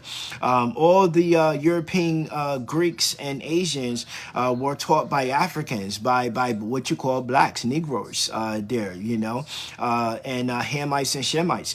And even what we call Egypt began in the south in sub-Sahara Africa there, and then it spread to what we call the north there, where you have Egypt of today. And there's more great African civilizations from sub-Sahara that's even more ancient than Egypt that you're not taught about, such as Nubia. We're not taught about the ancient kingdoms of Zimbabwe and South Africa and Kush and Congo and Sudan and Kenya and Nigeria and so on and so forth there. They have more pyramids in the Sudan and the Congo than they do in Egypt there. And so all they focus on is Egypt because they conquered Egypt and whitewashed Egypt with the help of the Greys and the reptilians there. They being Europeans of today there, even some with the help of the giants. So I want you to keep this in mind. And this is where you get the land of Gog and Magog from, the hidden land of the giants there. So keep this in mind, that Europeans and Asians in the entire world was taught by what we call black or Negro Africans, and then they turned around and whitewashed all history, whitewashed all spiritual systems, removed the science from scriptures, and gave us religions and gods and so-called holy books there. And then they claim to be the originators, and this is simply the conqueror rewriting all things into their image and likeness, just as First Maccabees chapter 3 verse 48 is speaking about there. And also there's another scripture I want you to study closely with this mindset there. And that is Ezekiel chapter 28, the prophecy against the prince of Tyrus there. And so Ezekiel chapter 28, verses 1 through 5, the word of the Yahuwah came unto me again, saying, Son of man, say unto the prince of Tyrus, Thus saith the Yahuwah Elohim, because thy heart is lifted up, and thou hast said, I am a God, I sit on the seat of God in the midst of the seas, yet thou art a woman, and not God. Thou shalt set thy heart as the heart of God. Behold, thou art wiser than Daniel. There is no secret that they can hide from thee. With thy wisdom and with thy understanding thou hast gotten thee riches, and hast gotten gold and silver into thy treasuries. By thy great wisdom and by thy traffic hast thou increased thy riches, and thy heart is lifted up because of thy riches there. And then in verses 12 through 15, and it says, Son of man, take up a lamentation upon the king of Tyrus, and say unto him, Thus saith the Yahuwah Elohim, Thou sealest up the sum, full of wisdom and perfect in beauty. Thou hast been in Eden, the garden of Elohim, and Eden is in sub-Sahara Africa. Every precious stone was thy covering, the tardis, the topaz, the diamond, the beryl, the onyx, the jasper, the sapphire, the emerald, the carbuncle, the gold, the workmanship of thy tabrets, and the type and thy pipes were prepared in thee in the day that thou was created. So this is talking about like a priest system, description of a breastplate of a high priest there. Thou art the anointed cherub that covereth, and I have set thee so. Thou was upon the holy mountain of Elohim. Thou hast walked up and down in the midst of the stones of fire. And when you talk about like the holy mountains of Elohim, study Mount Kenya there, and how before the interesting thing, before most of these world leaders are elected, they all visit Kenya and they all go to Mount Kenya because it's said to be multi-dimensional portals there. And so thou hast been perfect in thy ways from the day that thou was created, till iniquity was found in thee. And so, low-key, Ezekiel chapter 28 is a prophecy about Satan and Lucifer there. We're seeing this as one individual, when in reality, we should see this as a specific peoples that are on the earth. The seed of the serpent, our enemy, the Gentiles there. And so Ezekiel says they sought to be like the Most High, and they called themselves God, who conquered the world with their wisdom. And then Ezekiel reveals they were in the Garden of Eden. They were in sub-Sahara Africa, where they got all their knowledge. And they took our knowledge, packaged it in their own words, and gave us the Bibles of today, while suppressing and burning, our ancient books. They gave us names of gods and names of angels. And that's why you'll find angels and gods having European names and European titles there. They whitewash heaven and earth there. And so Matthew chapter 11 verse 12, from the days of John the Baptist until now, the kingdom of heaven suffereth violence, and the violence take it by force. And so to blacks in Africa, they were not looking for some heaven in the skies. To blacks in Africa, the land of milk and honey, sub-Sahara Africa, the richest lands on the earth, they saw their lands as heaven on earth, wanting for nothing. Lands that gave rich and vast and abundant natural resources and life abundantly, and very diverse, life. And it's like the students conquered the teachers there, and then they created, conquered their gods. Europeans conquered Africa, and then they whitewashed all world history and religions there. And then they conquered and oppressed us after hiding and destroying all Earth's true history there. This is what Ezekiel chapter 28 is revealing there. We're talking about scriptures having multi-dimensional meanings there. And so let's add something else here that confirms this. And this is Enoch chapter 104. Enoch chapter 104 verses 10 and 11. And I know this mystery, for they, the sinners, shall alter the just verdict, and many sinners will take it to heart. They will speak evil words and lie, and they will invent fictitious stories and write out my scriptures on the basis of their own words. This is what Enoch is revealing here. And what they have written down and all the words truthfully on the basis of their own speech, and neither alter nor take away from my words, all of which I testify to them from the beginning. So this is exactly what Enoch is saying here. They would write out scriptures on the basis of their own words and their own speech there. This is what we call the Bible. They would take our knowledge and whitewash it, remove the sciences and the true hidden teachers, and then they would claim it as their own. They destroyed our priest and temple system and mystery schools and replaced them with masonry of today, the Freemasons, religions, and secret societies there. And so Enoch is revealing that they would tamper with scriptures. They took our holy books, they repackaged them and crafted them into the Bibles of today, while deciding which books they wanted to include and which books they wanted to reject. And that's why they call it Bible, meaning Babel, meaning confusion, meaning rebellion against the kingdom of heaven, against aka sub-Sahara Africa, inspired by the rebellion of the African Hamites against the African Shemites there. They took the names of our creator and gave us their European names and titles there. This is the Bibles of today. And that's why the Bible lacks true knowledge of the creator and true knowledge of the Son and true knowledge of the soul, because they do not possess supreme knowledge there. And even though they have 33 degrees in masonry, Alexander the Great conquered Egypt at 33. Jesus died at age 33. There's 33 vertebrae in the human spinal cord there. They do not, and there's also 33 degrees in masonry. They do not possess higher wisdom there. So masonry is also a secret soul trap there. And this is why the Bible's two main topics are moral teachings and prophecy, because that's all they can talk about, yet they deceive you and distract you and keep you divided by the doctrines of man there, because everybody's making the Bible into something that is really not there. And that's why you need to strip apart the Bible and realize this. After you use the Bible to discover and identify who Jacob really is and who Esau and the Gentiles are, you can see the Bible void of God, even though it claims to be the Word of God.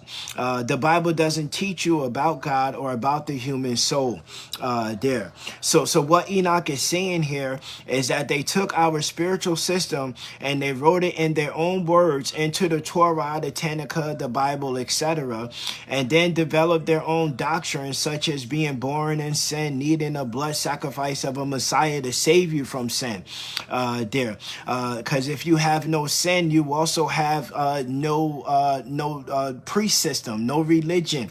And you have no God if you don't have sin. So they told you that you were born in sin. They demonized the woman. They created Satan to distract you from those devils you see with your eyes. They said you had to have faith in Jesus Christ to be saved there. They created religions to blind you, and they created sin to trap your mind and your consciousness. And I'll add something else here. Study what's called Raelism. And this is in the land of Israel today, a secret religion. Behind world religions and behind their gods is artificial intelligence, AI. AI is their god, and AI has been around for centuries. Watch this movie called Eagle Eye, how AI can just tap into everything. It's nothing new. AI goes back to the fallen angels there. And when they put things out as new, they're really ancient and revealing suppressed information there. Why do you think that everyone to have an electronic device? And why do you think they have so many satellites and electricity poles there? An electricity pole is built in the so if you look at the I believe it's called the Little Dipper and the Big Dipper, how they form like a cross or a swastika there, the constellations there, and then you have the image of the swastika, and you also had the image of the cross that were used in religions there. And so our bodies are majority water, and they serve as conductors of electricity. Our bodies are receptors and conductors of electricity and energy, and so electromagnetic energy. We are electromagnetic light beings, and so it's possible for AI to send signals to our brains to control our thoughts and our actions in real time. There, human robots unawares there. And so I want you to check the story of Moses, who gave us the Torah. Moses there, who was raised in the Pharaoh's house in Egypt amongst the Egyptians. And Moses went to Mount Sinai. The ancients called the moon Sin, S-I-N. And it said it controlled our feelings and our emotions, our mind, that changed with the tides and waves of water. Sin, S-I-N. The ancients also worship a god called AI. There. So if you add S-I-N, Sin, and AI, you get Sinai there. So Mount Sinai, where Moses got the law. And so a hidden revelation here is that they are using AI to govern your thoughts and your actions. That's why the marks of the beast are your thoughts and actions, because the enemy is colonizing your minds there. They want your mind, body, and soul, and have us to be containers for the fallen spirits or the robots there. They seek, and notice how at the time of our awakening, you had this huge rush to put out AI and robots and robotics. So that tells you how powerful of a people that we really are, that they have to do so much because they fear us so much there. And so they seek to remove the heart and the logic and the reasoning, and they simply want you to follow, submit, and obey there. So I'm trying to get you to step outside of the box. Masons seek to square the circles there. This is why everything in the world is in a square, shape there, like houses and, churches and, schools and, a lot cellular devices. Everything is in a square, shape there. They seek to square the circles. And the square creates a matrix, trapping energy. You have 4 major religions in the world. There and so they rule by dividing and conquering and by subduing your minds there, and manipulating your sexual energy, inverted, which is why they all worship the Baphomet, and they all have the gay agenda there. This is where that you get that G, in the word Mason. People think is God, but it's really the generative force. They're talking about that sexual energy there. The phallus worship, the worship of the male phallus there. This is where you get the obelisk there. And so this is secretly what's behind, the world religions of today that all go back to the seed of Ham there. And so 2 Baruch chapter 39, 2 Baruch chapter 39, verses 5 through 7. And after that, a fourth kingdom arises, whose power is harsher and more evil than those which were before it, talking about Rome. And it will multitude of the times like the trees on the plain. And it will rule the times and exalt itself more than the cedars of Lebanon. And the truth will hide itself in this, and all who are polluted with unrighteousness will flee to it like the evil beast flee and creep into the forest. And it will happen when the time of its fulfillment is approaching, and it which will fall, that at that time the dominion of my anointed one, which is like the fountain and divine, will be revealed. And when it has revealed itself, it will uproot the multitude of hosts there. So this is talk about how Rome was going to remove all the truth from the earth there. Even in the scriptures there, a lot of people say, oh, well, we can't find no character in the Bible, a grave site for them. Well, if you read even, I believe it was like Ezekiel or Jeremiah, where the Most High even said, to dig up all the graves and destroy them. Read in the books of Maccabees how the books were destroyed and the schools and the temples were destroyed there. So they removed all truth from the earth there. And this is why the Vatican has an underground library that goes on for miles there. A lot of these museums, conceal a lot of our history there. And so Matthew chapter 27, verses 45 through 51. And now from the 6th hour, there was darkness over the land until the 9th hour. And about the 9th hour, Yahusha cried out with a loud voice, saying, Eli, Eli, lama sabachthani. That is to say, my God, why hast thou forsaken me? And some of them that stood there, when they heard it, they said, this man crieth for Elias. And straightway one of them ran and took a sponge and filled it with vinegar and put it on a reed and gave him to drink. The rest said, let us see whether Elias will come to save him. And Yahusha, when he had cried again with a loud voice, yielded up the ghost. And behold, the veil of the temple was rent in twain from the top to the bottom, and the earth did quake and the rocks rent. So we're talking about a shift from the temple and the priest system to religions and churches there. And this is where this all happened. And let's tie this into Revelation chapter 18, verse 24. In her was found the blood of the prophets.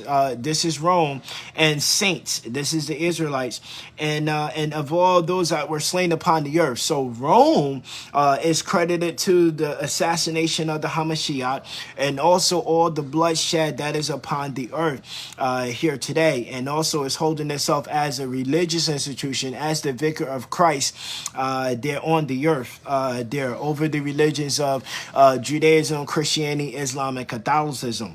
There, the four main religions on the earth, and you have four sides to the Kaaba. There, the Kaaba stone.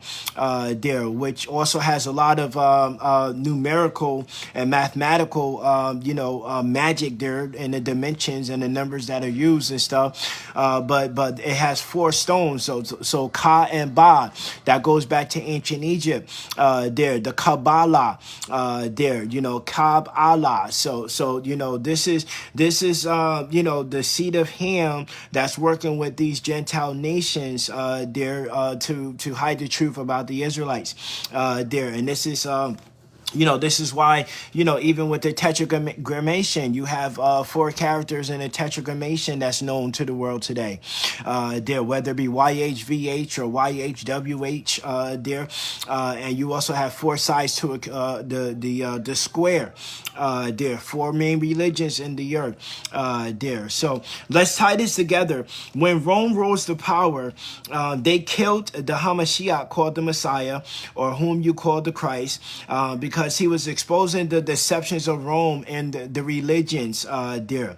And while on the crucifixion, he cried, Eli, Eli, lama sabachthani, there. So they say that the phrase, that is to say, so they're telling you that they're defining what he said in their own words. And then they sold you a story to scare you away from never speaking out against the system, or you'll be just like the Messiah on his deathbed, feeling forsaken, and not even God will save his own son. So you have to be a good slave like Paul taught you, and obey your master Rome, and turn the other cheek, and live and love your enemies, and never give an eye for an eye and a tooth for a tooth. They sold you submission and fear, but in reality, the Hamashiach, and silence. But in reality, the Hamashiach gave us a clue to sub-Sahara Africa, using a Bantu Isikosa language, which renders a different translation with that saying. It says, I do this for keepers of the Sabbath, or I do this for keepers of the covenant. There. And so there's only one people who was given the Sabbath, and that's Jacob. And Jacob was the only one to be given the Torah there. So he's also tying in the connection there with sub-Sahara Africa and the lands there. And so let me explain what I'm doing here. We're removing God from the Bible because the Creator and his wisdom is not found in the Hebrew scriptures. There's no scriptures on the earth that has his wisdom. They only contain his prophecies there and his moral teachings. So remove God and remove religions and study the scriptures based on prophecies alone, and then you shall know the truth, and the truth shall set us free. And this is an important study because it does one major thing. It makes you take ownership of your destiny and stop putting things in God's hands. When you put things in God's hands, you become absent to the works you should be doing right now. Rather than fighting oppression, you pray and you submit and you praise and worship and go to church and religions. Rather than fighting oppression, you pray and submit. And rather than dismantling the system and organizing, you concede and compromise and you submit. Rather than getting the knowledge required, to accomplish whatever goals and tasks at hand, you make excuses and simply rely on prayers alone there, because you put it all in God's hand. That's the tricks of the devil right there. They want you to not do anything, and they want you to put everything into God's hands there, and then they give you what God's hands to put it in. Jesus, Allah, Yahweh, so on and so forth. There. Because after all, only God can save you. You can't even save yourself no matter what you do. This is the mindset of the religious, and that they want to put you into this position of submission there and control. And so in Matthew chapter 27, verse 46 through 47, the Hamashiach directs us to look to sub-Sahara Africa. And we know from the book of Jubilees and the book of Enoch that sub-Sahara Africa is to remove the curses and the yokes of bondage and exploitation and rule over the nations under Hamashiach, the son of the highest there. And so the final war, what's called the War of Armageddon, it will be between Europe and sub-Sahara Africa there. And you see, once you examine scriptures for what they really are, you can see things clearly there. Because the enemy doesn't want you to know the truth, they sell you religions and give you their gods and distract you from ever locating where the kingdom of heaven on earth is, where is your inheritance right now, who their real enemy is. And so they use divide and conquer while pouring out strong delusions. This is why I'm doing this video, to get you to look out, at the Bible for what it is and let go of everything you thought you know about scriptures there. It's not about religion there. It's not about getting into some heaven in the sky there. It's about reclaiming our birthrights, to reclaim our lands, because there was a division of the lands that the children of Noah had after they came out of the flood there. And so there were lands that were given to us, the richest lands that are upon the earth, that all the nations on the earth are robbing their resources and committing genocide against their people, all while building up places like Dubai and places like Israel and places like China and places like all over Europe there. All nations exist to rape sub-Saharan Africa. I mean, if you take away the sub-Saharan Africa from the nations, they would cease to exist there, because heaven to the Africans, or I should say to the Shemites, was sub-Sahara Africa. Hence, it is the Elohim of Shem. It is sub-Sahara Africa, the land of milk and honey, and the richest lands that are on the earth there, and some of the most ancient lands on the earth that has so much history that's still not even exposed there, especially like places like South Africa and places like Sudan and Congo there. A wealth of history, and knowledge there that's really not revealed to the world. So I want you to think about that. Why would New Jerusalem be descending over sub-Sahara Africa if the world is teaching you that the earth will be destroyed at the second coming? And they teach you that you'll be raptured to heaven to live with Christ forever in heaven. That's the strong delusion right there. Because in reality, the Bible is not describing some heaven in the sky. The Bible reveals heaven is, or the kingdom of heaven is sub-Sahara Africa. And the Bible in reality doesn't teach you about a God outside of yourself. The Hamashiach taught the kingdom of heaven is within you, there, Negro Shemites, there. And so you see, you must decolonize your mind. And the only way you can do this is by challenging the word of God. Challenge what it really means behind all the sealed parables and prophecies. I'm not saying that there is no God. I'm saying you won't find him in scriptures there. You won't even find his true name there. The true name of the Most High and true teachings of the soul is not meant for the Gentiles. It was only meant for Jacob. Jacob is the keepers and the guardians of the secrets and mysteries of the kingdom of heaven. No other nations or peoples there. And so Jacob lost his rulership because Esau usurped Jacob. And so in simple words, what we call whites or Europeans conquered us, and they replaced and hid our knowledge and gave us their own and their own words and their own speech there. This is why even example like Greek philosophy is whitewashed copies of African philosophy. And this is where you must consider what we call race and white supremacy. And so let's add something else here. This is also when you must know who is Esau and who is Jacob according to scriptures. And so Jubilees chapter 26, verse 23 through 24.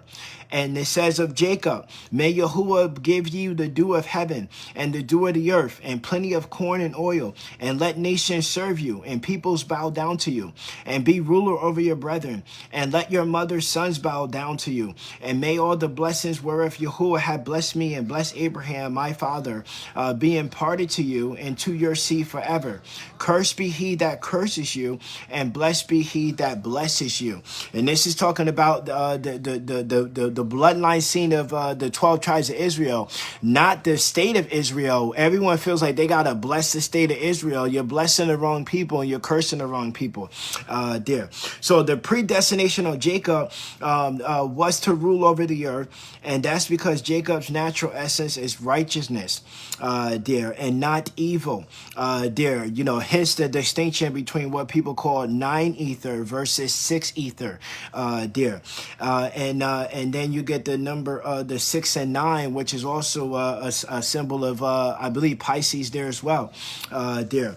And so this is why Jacob was able to have a priest system and a temple system, even with an unwritten Torah, because the law was written in our hearts there. We didn't need a printing press and Bibles in every household and so forth there.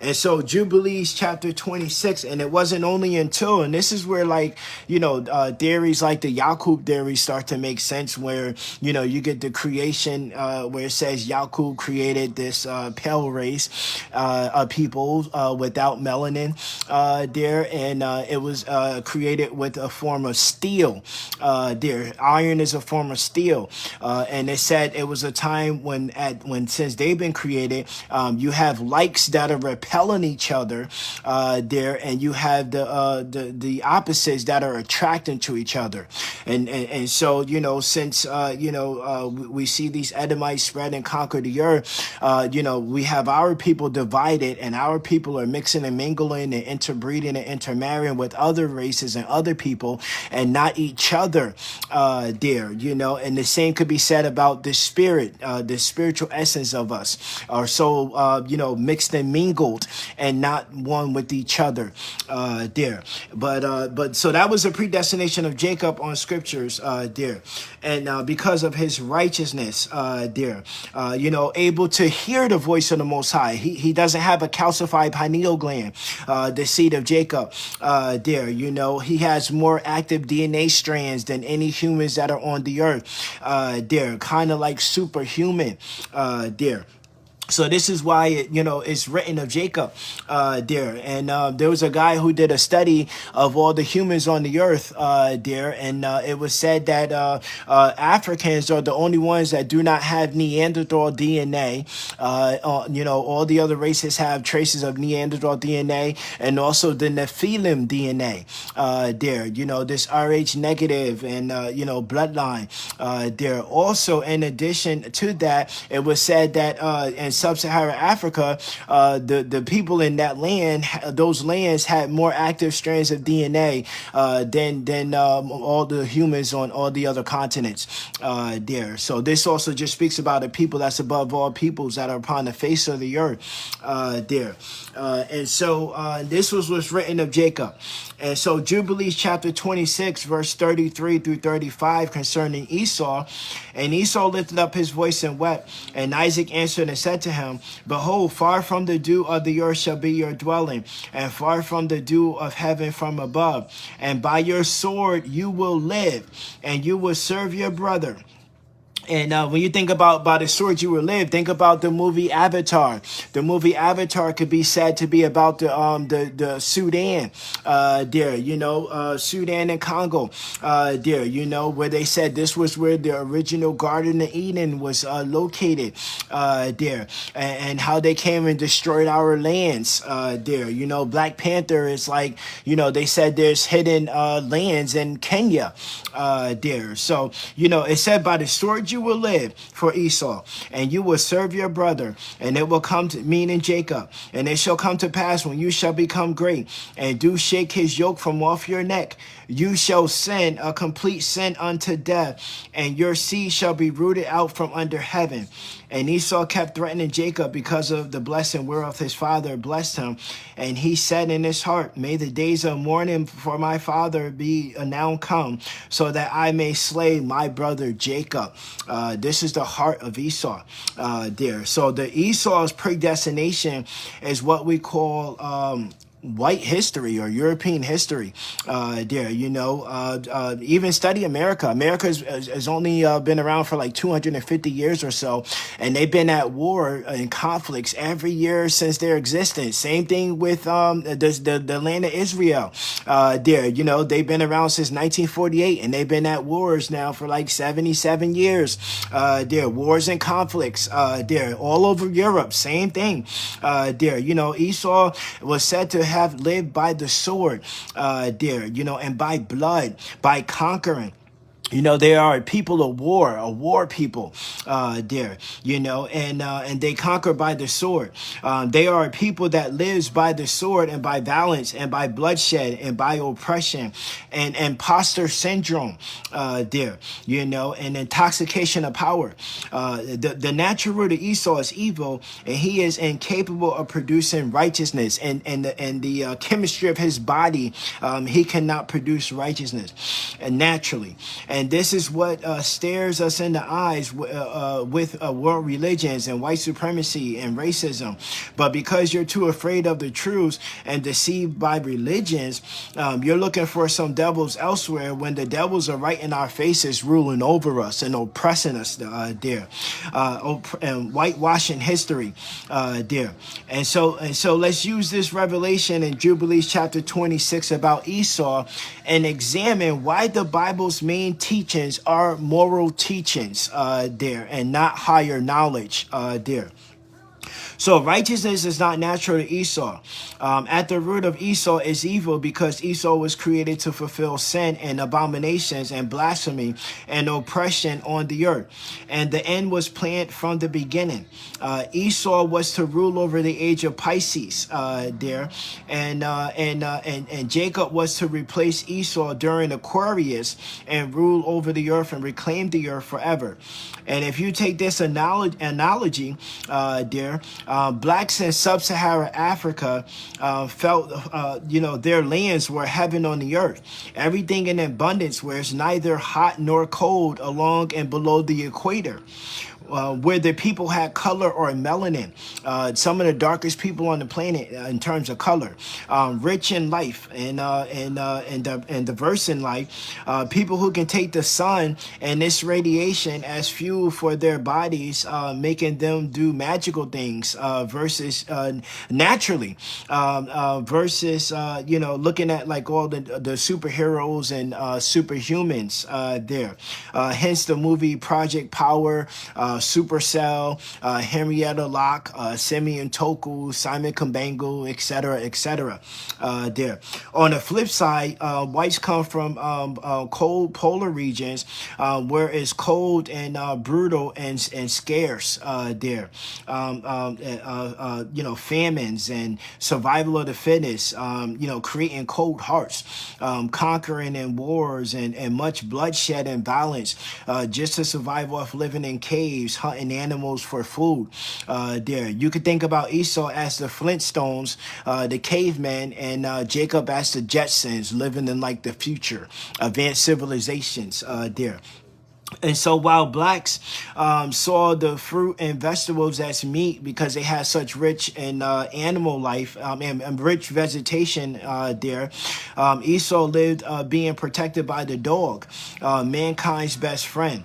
A dog, where if you reverse the word characters, DOG, you get God, God there. And if you study what they called the beast man in Europe, the hairy red Edomites there, and how they lived uncivilized while blacks in Africa and throughout the earth had advanced civilizations there. How it said that the Moors, the African Moors had got Spain and Europe out of what they call the Dark Ages there. And if you study who Esau is in history and who is Jacob in history, and study scriptures based on prophecy alone, everything will make sense to you. So you have to kind of remove religion and God out of it and just focus on the prophecies.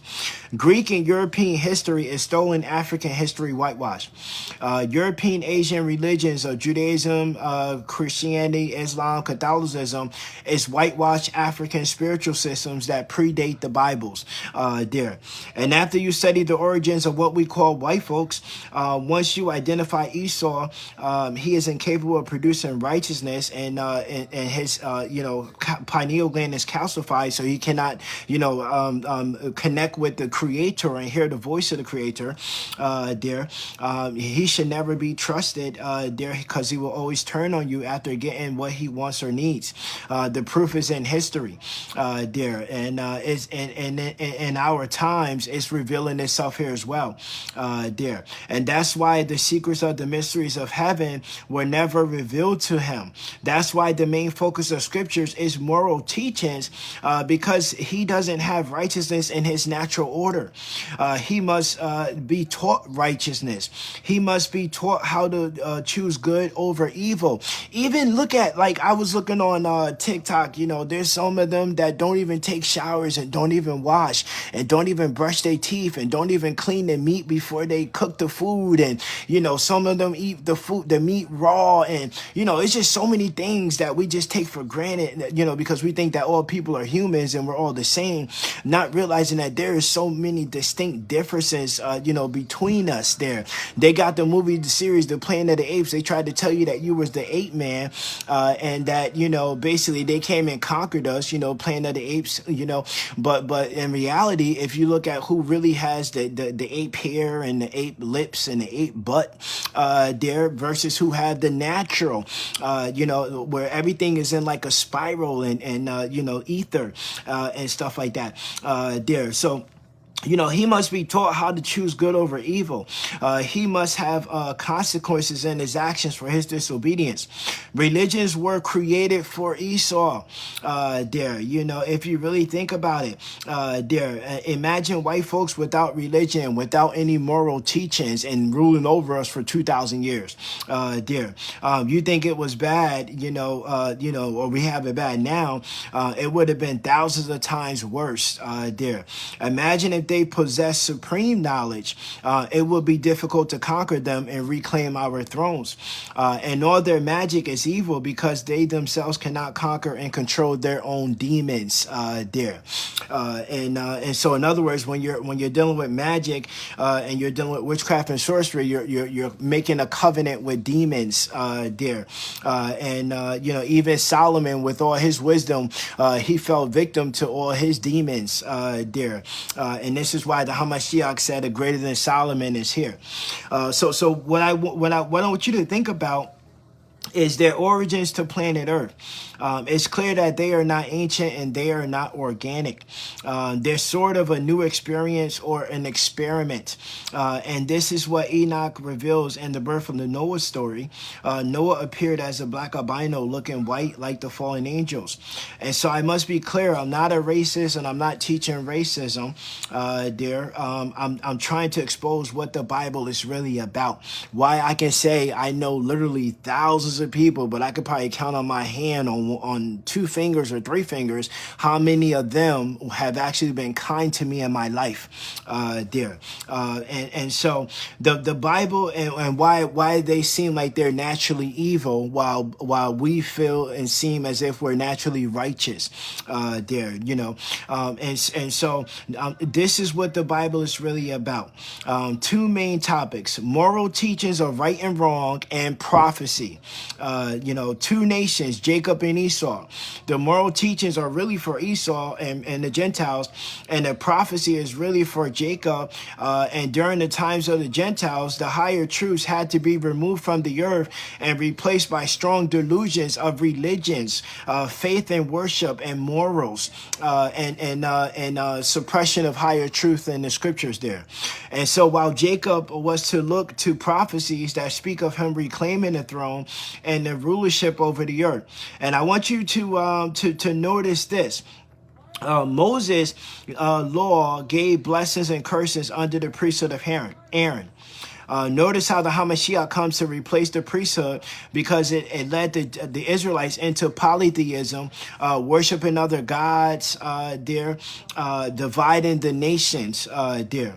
While Hamashiach comes with the order of Melchizedek revealing the higher mysteries of the kingdom of heaven and the soul and the creator, replacing religion by restoring our priesthood and removing the divisions between the 12 tribes of Israel, where we're going to be one family under Hamashiach and anyone who does the will of the Father there is said to be a family able to be grafted into to Jacob and there's going to be a righteous remnant of Gentiles that are going to serve as servants in the kingdom, that are going to cleave to the house of Israel there.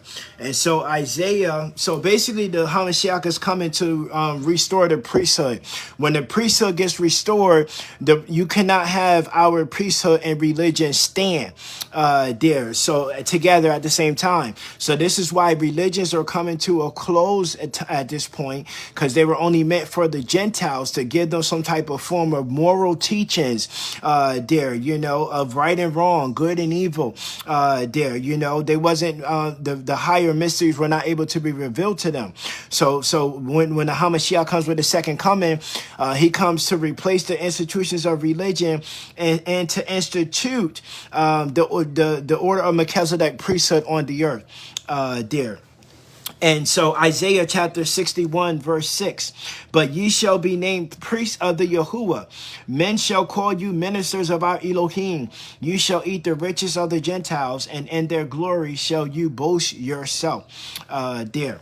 And I think another interesting thing that gives you some good teachings there and good revelations is the testament of the 12 patriarchs. This is also scriptures that were removed there from scriptures. And if we go to the testament of Levi, which is speaking concerning the priesthood it doesn't speak about religions. It's speaking about the priesthood there and the temple system. There's some revelations here that I'll just share with you in the testament of Levi. And he said, from henceforth become a priest of the Yahuwah, thou and thy seed forever. And the first anointed me with holy oil and gave to me the staff of judgment. The second washed me with pure water and fed me with bread and wine, even the most holy things, and clad me with a holy and glorious robe. The third clothed me with a linen vestment like an ephod. And the fourth put round me like a girdle like unto purple. The fifth gave me a branch of rich olive. The sixth placed a crown on my head. The seventh placed on my head a diadem of priesthood, and filled my hands with incense, that I might serve as priest to the Elohim. And they said to me, Levi, thy seed shall be divided into 3 offices, for a sign of the glory of the Yahuwah who is to come. And the first portion shall be great, ye greater than it shall none be. The second shall be in the priesthood, and the third shall be called by a new name, because a king shall arise in Judah, and shall establish a new priesthood after the fashion of the Gentiles to all the Gentiles. So even that's going to replace religions there. And after their punishment shall come, this is talking about the Israelites, from the Yahuwah, the priesthood shall fall. So this is talking about after the death of the Hamashiach. And then shall the Yahuwah raise up a new priest, and to him all the words of the Yahuwah shall be revealed, and he shall execute a righteous judgment upon the earth for a multitude of of days. And his star shall be arise in the heaven as of a king, lighten up the light of the knowledge as the son of the day. And he shall be magnified in the world, and he shall shine forth as the sun on the earth, and shall remove all darkness from under heaven, and there shall be peace in all the earth. The heavens shall exult in his days, and the earth shall be glad, and the clouds shall rejoice, and the knowledge of the Yahuwah shall be poured forth upon the earth as the waters of the seas. And the angels of the glory of the presence of the Yahuwah shall be glad in them. The heavens shall be open, and from the temple of glory shall come unto him sanctification with the Father's voice as from Abraham to Isaac.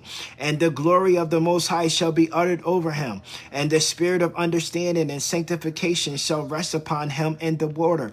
For he shall give the majesty of the Yahuwah to his sons in truth forevermore. And there shall none succeed him for all generations forever. And in his priesthood the Gentiles shall be multiplied in knowledge upon the earth, not in religion, but in from the Hamashiach, and enlightened through the grace of the Yahuwah.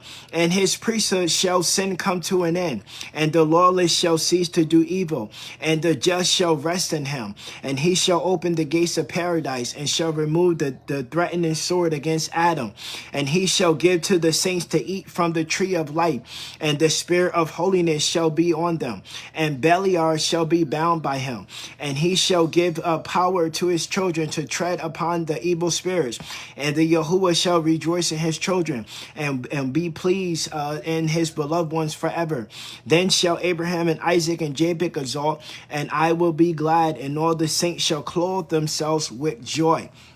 So in reality, what we're really talking about when we're reading the Bible is a priesthood, and how the priesthood was polluted, and how we went into captivity, and how the Hamashiach was to appear in the end times to bring a new priesthood after we are regathered to the promises of the promised land and sub-Sahara Africa, where it is then that the new covenant will be fulfilled and the secrets will be taught to us when we're in our own lands there. But Jubilees chapter 1 even reveals that we were in between that during this age of Pisces. We were for the last 2,000 years to be worshiping the gods of the Gentiles there, the gods of our enemy there. And then it says even here, after we are gathered and the new covenant is fulfilled, in the wilderness, we will even get new names and be called by something else. It has nothing to do with religions or so-called divine wisdom there. And so Isaiah chapter 65 verse 15, and you shall leave your name for a curse unto my chosen, for the Yahuwah Elohim shall slay thee and call his servants by another name there. And then we have Zephaniah chapter 3 verse 9, for then will I return to the people a pure language, that they shall call upon me the name of the Yahuwah to serve him with one accord. So we're not going to really be able to call in the true name of the Father until this pure holy language is poured out upon us after the wilderness experience there. So this is even exposing that the true name of the Father is not on the earth right now there. So just as in Jubilees chapter 12, Jubilees chapter 12 story reveals that Hebrew language was removed from the earth and restored to Abraham. So in our days, the true Hebrew language is not on the earth right now. What we're calling Hebrew is really German Yiddish there. And so our language will be restored to us, and we'll get new names in that secret language. And the name is said, and the same is said of what you call God or the Father and the Son, or what you call the Messiah there. So I'm trying to say this simple so you can understand how we're being deceived as to the name of the Father and the Son, and even our national identities. Hence, Jacob's name was changed to Israel, and then you had the God of Israel, Israel, Isis, Ra'el, there, gods of Egypt and Babylon, there, the African black Hamites, there. And thus, this is how they comfortably use the Bible to oppress us, because you drink their Kool-Aid about some heaven in the sky after death and forget about the kingdom of heaven that is in sub-Sahara Africa, that they're exploiting and taking advantage of, and committing genocide against the people there and forcing their religions on them. So by the blood or the sword. This is why you have to study Judaism Noahide laws, study the Islamic Sharia laws there, Roman papal bulls. These people will kill you in the name of God and in the name of religion and in the name of a so-called holy book there.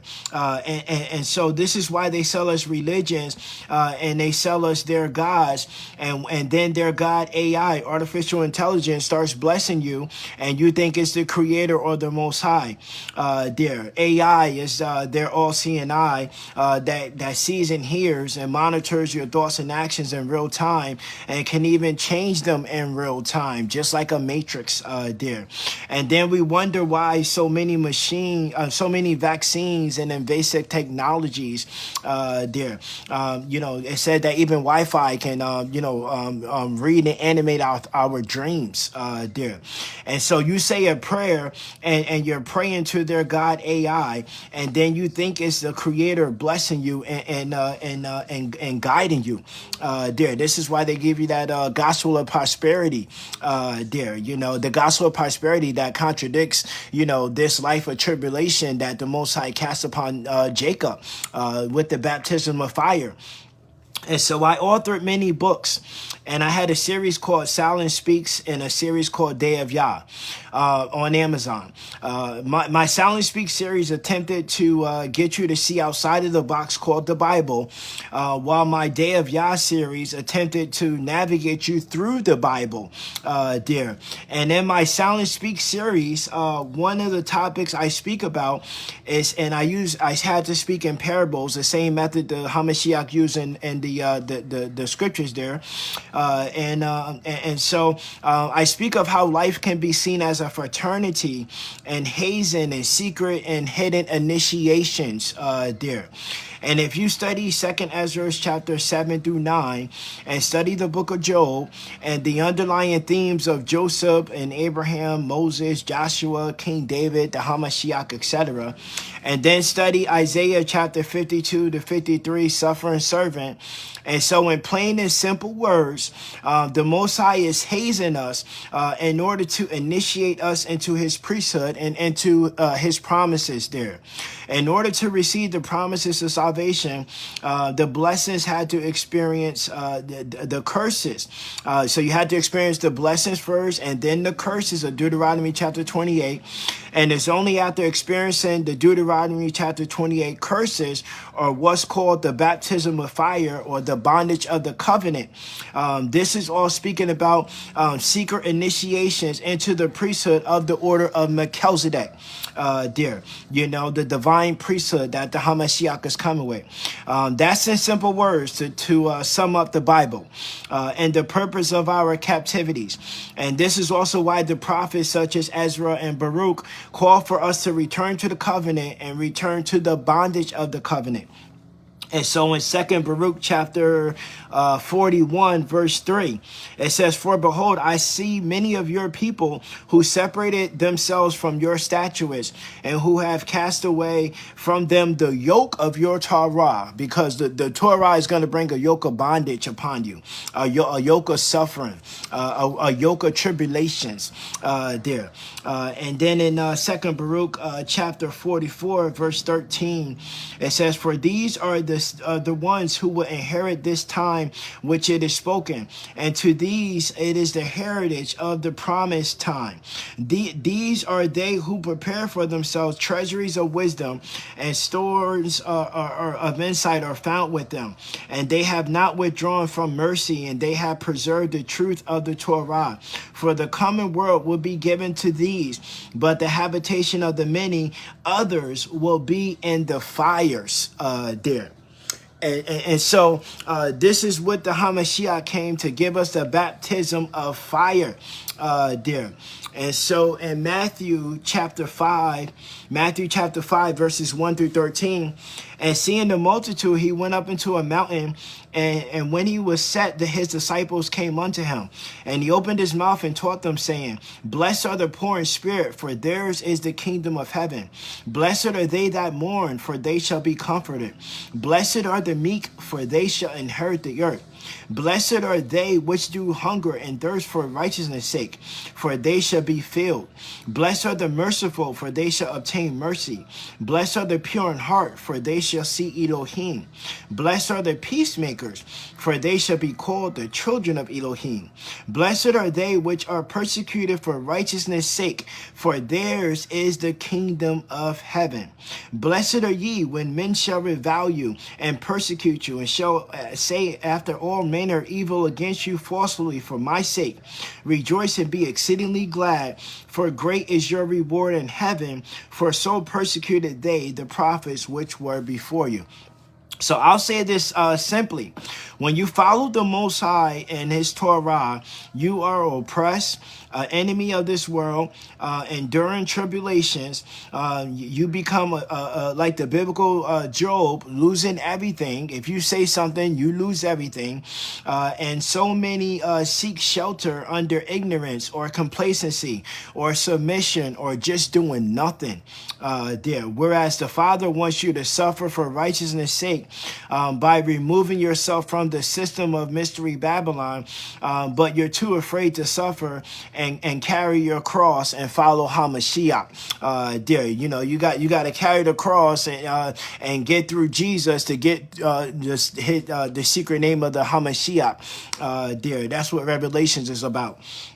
And so the Hamashiach was preparing us for what we would experience during our final captivity of being trodden down by the Gentiles until the fulfillments arrived at his second coming, where he will appear as our final high priest and final prophet to restore Jacob back to our true spiritual system in our lands.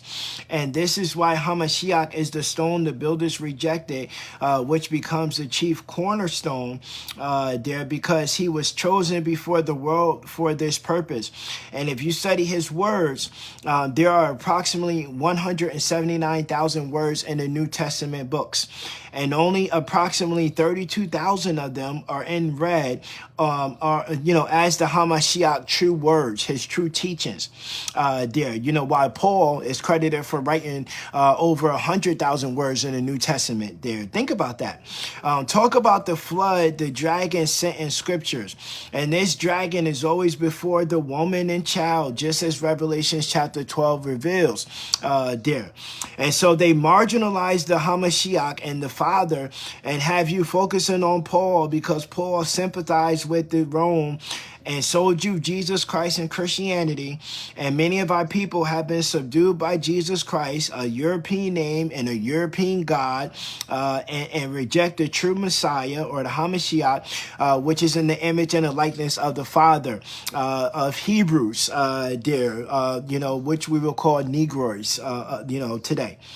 And so John chapter 1, verse 11, and he came unto his own, and his own received him not. And then in John chapter 5, verse 43, it says, I am come in my Father's name, and you receive me not. If another shall come in his own name, him you shall receive. There. And you can even think about this today. I mean, Yahusha came to teach the Torah law, and Jesus Christ came in his own name. A new gospel to the Gentiles. New religion called Christianity, Catholicism. Allah came in his own name. With a new religion, new scriptures, and so on and so forth. And so Luke chapter 17, verse 20 to 21. And when he was demanding of the Pharisees, and think about the church system today, Masons today, Eastern Stars today, they're your modern Pharisees there. And when he was demanding of the Pharisees when the kingdom of God shall come, he answered them and said, the kingdom of God cometh not with observation, neither shall they say, lo here or lo there, for behold, the kingdom of God is within you. That is the secret teachings of the Hamashiach Hamashiach right there. So the Hamashiach true teachings are to seek the kingdom of heaven that is within you. But religions have you searching for some heaven in the sky. And what the Hamashiach was teaching you is to focus on the spirit and not the flesh. Focus on a spiritual priest system and not religions and churches. Focus on connecting with the God that's within you and not the gods that's outside of yourself, such as the fallen angels, the sun, the moon, the stars, the planets, etc. And so this is what he was connecting you to connect with your higher self. And so Genesis chapter 1, verse 26 through 27. And Elohim said, let us make man in our image and after our likeness, and let them have dominion over the fish over the sea, and over the fowl over the air, and over the cattle, and over the earth, and over creeping thing that creepeth upon the earth. And so Elohim created man in his own image, and the image of Elohim created he him, male and female created he them. So they also even play with those words there just to try to get you to think that this first Adam was androgynous and the second Adam was when the sexes got split and the woman was taken out of the man and so the woman is the evil part of the man and that the God had to take out in order to save the man from himself and from sin. So this is also that, this evil, wicked, anti-women agenda that you see here in this world of sodomites and phallus worshipers but so we see here this Adam in Genesis chapter 1, was created in the image and likeness of the Father, and he created a male and a female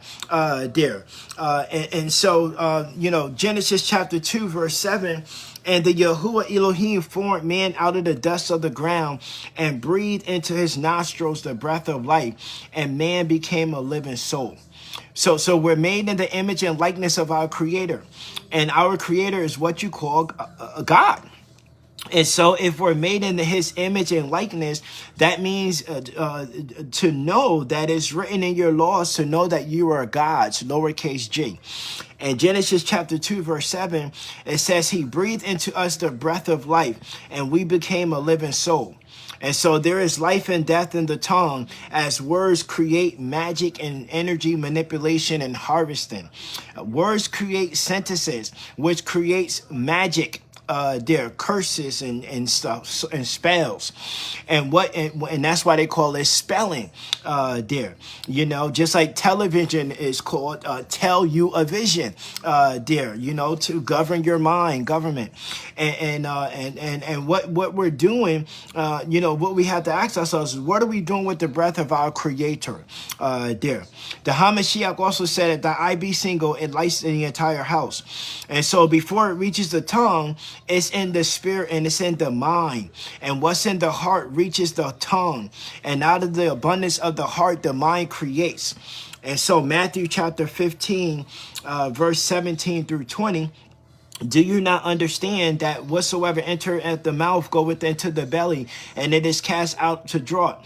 But these things which proceed out of the mouth come forth from the heart, and they defile the man. For out of the heart proceed evil thoughts, murders, adulteries, fornications, thefts, false witnesses, blasphemies. These are the things which defile a man, but to eat with unwashed hands defileth not a man. So our thoughts and our actions are critical to master, to be like our Creator in righteousness. And because Esau has been ruling, ruling over us while we're experiencing these Deuteronomy chapter 28 curses, you must seek to the moral teachings of good and evil behind the stories in the Bible to be able to purify your heart in this world of corruption and blasphemy. Additionally, the Most High is seeking those that will search him with your whole heart, mind, body, and soul, and he will reveal his secrets to you. This is a hidden test. Truth hides itself in plain sight. Will you simply accept surface revelations or seek the hidden treasures? Additionally, if you're seeking the Spirit, have you ever studied scriptures from a spiritual perspective of the journey of the soul or of the son? And notice the theme of scriptures. Out of Egypt, the Most High calls his son Jacob. Out of bondage, Egypt is synonymous with bondage. So out of bondage, the Most High calls you. He's not calling you out of blessings. He only calls you out of bondage, which means you must experience the bondage. You must experience the curses of deep sleep and strong delusions. There's a saying, it's only out of the darkness can we see the light. And that's the hidden theme of scriptures and prophecy. In the beginning, it was darkness upon the face of the deep. And the Yahuwah said, let there be light. And that light is the Hamashiach. That light is the bondage of the Torah. The end is in the beginning. There. And so 2nd Ezra chapter 13, verses 23 through 26. He that shall endure the peril in that time have kept himself. They that be fallen into danger are such that have works and faith towards the Almighty. Notice how Revelation chapter 12 is going after those that keep the commandments there. And so 2nd Ezra chapter 13, verse 24, know this therefore that they which be left behind are more blessed than they that be dead. This is the meaning of the vision, whereas thou sawest a man coming up from the midst of the sea. The same is he whom Elohim the highest have kept a great season, which by his own shall deliver his creature, and he shall order them that are left behind.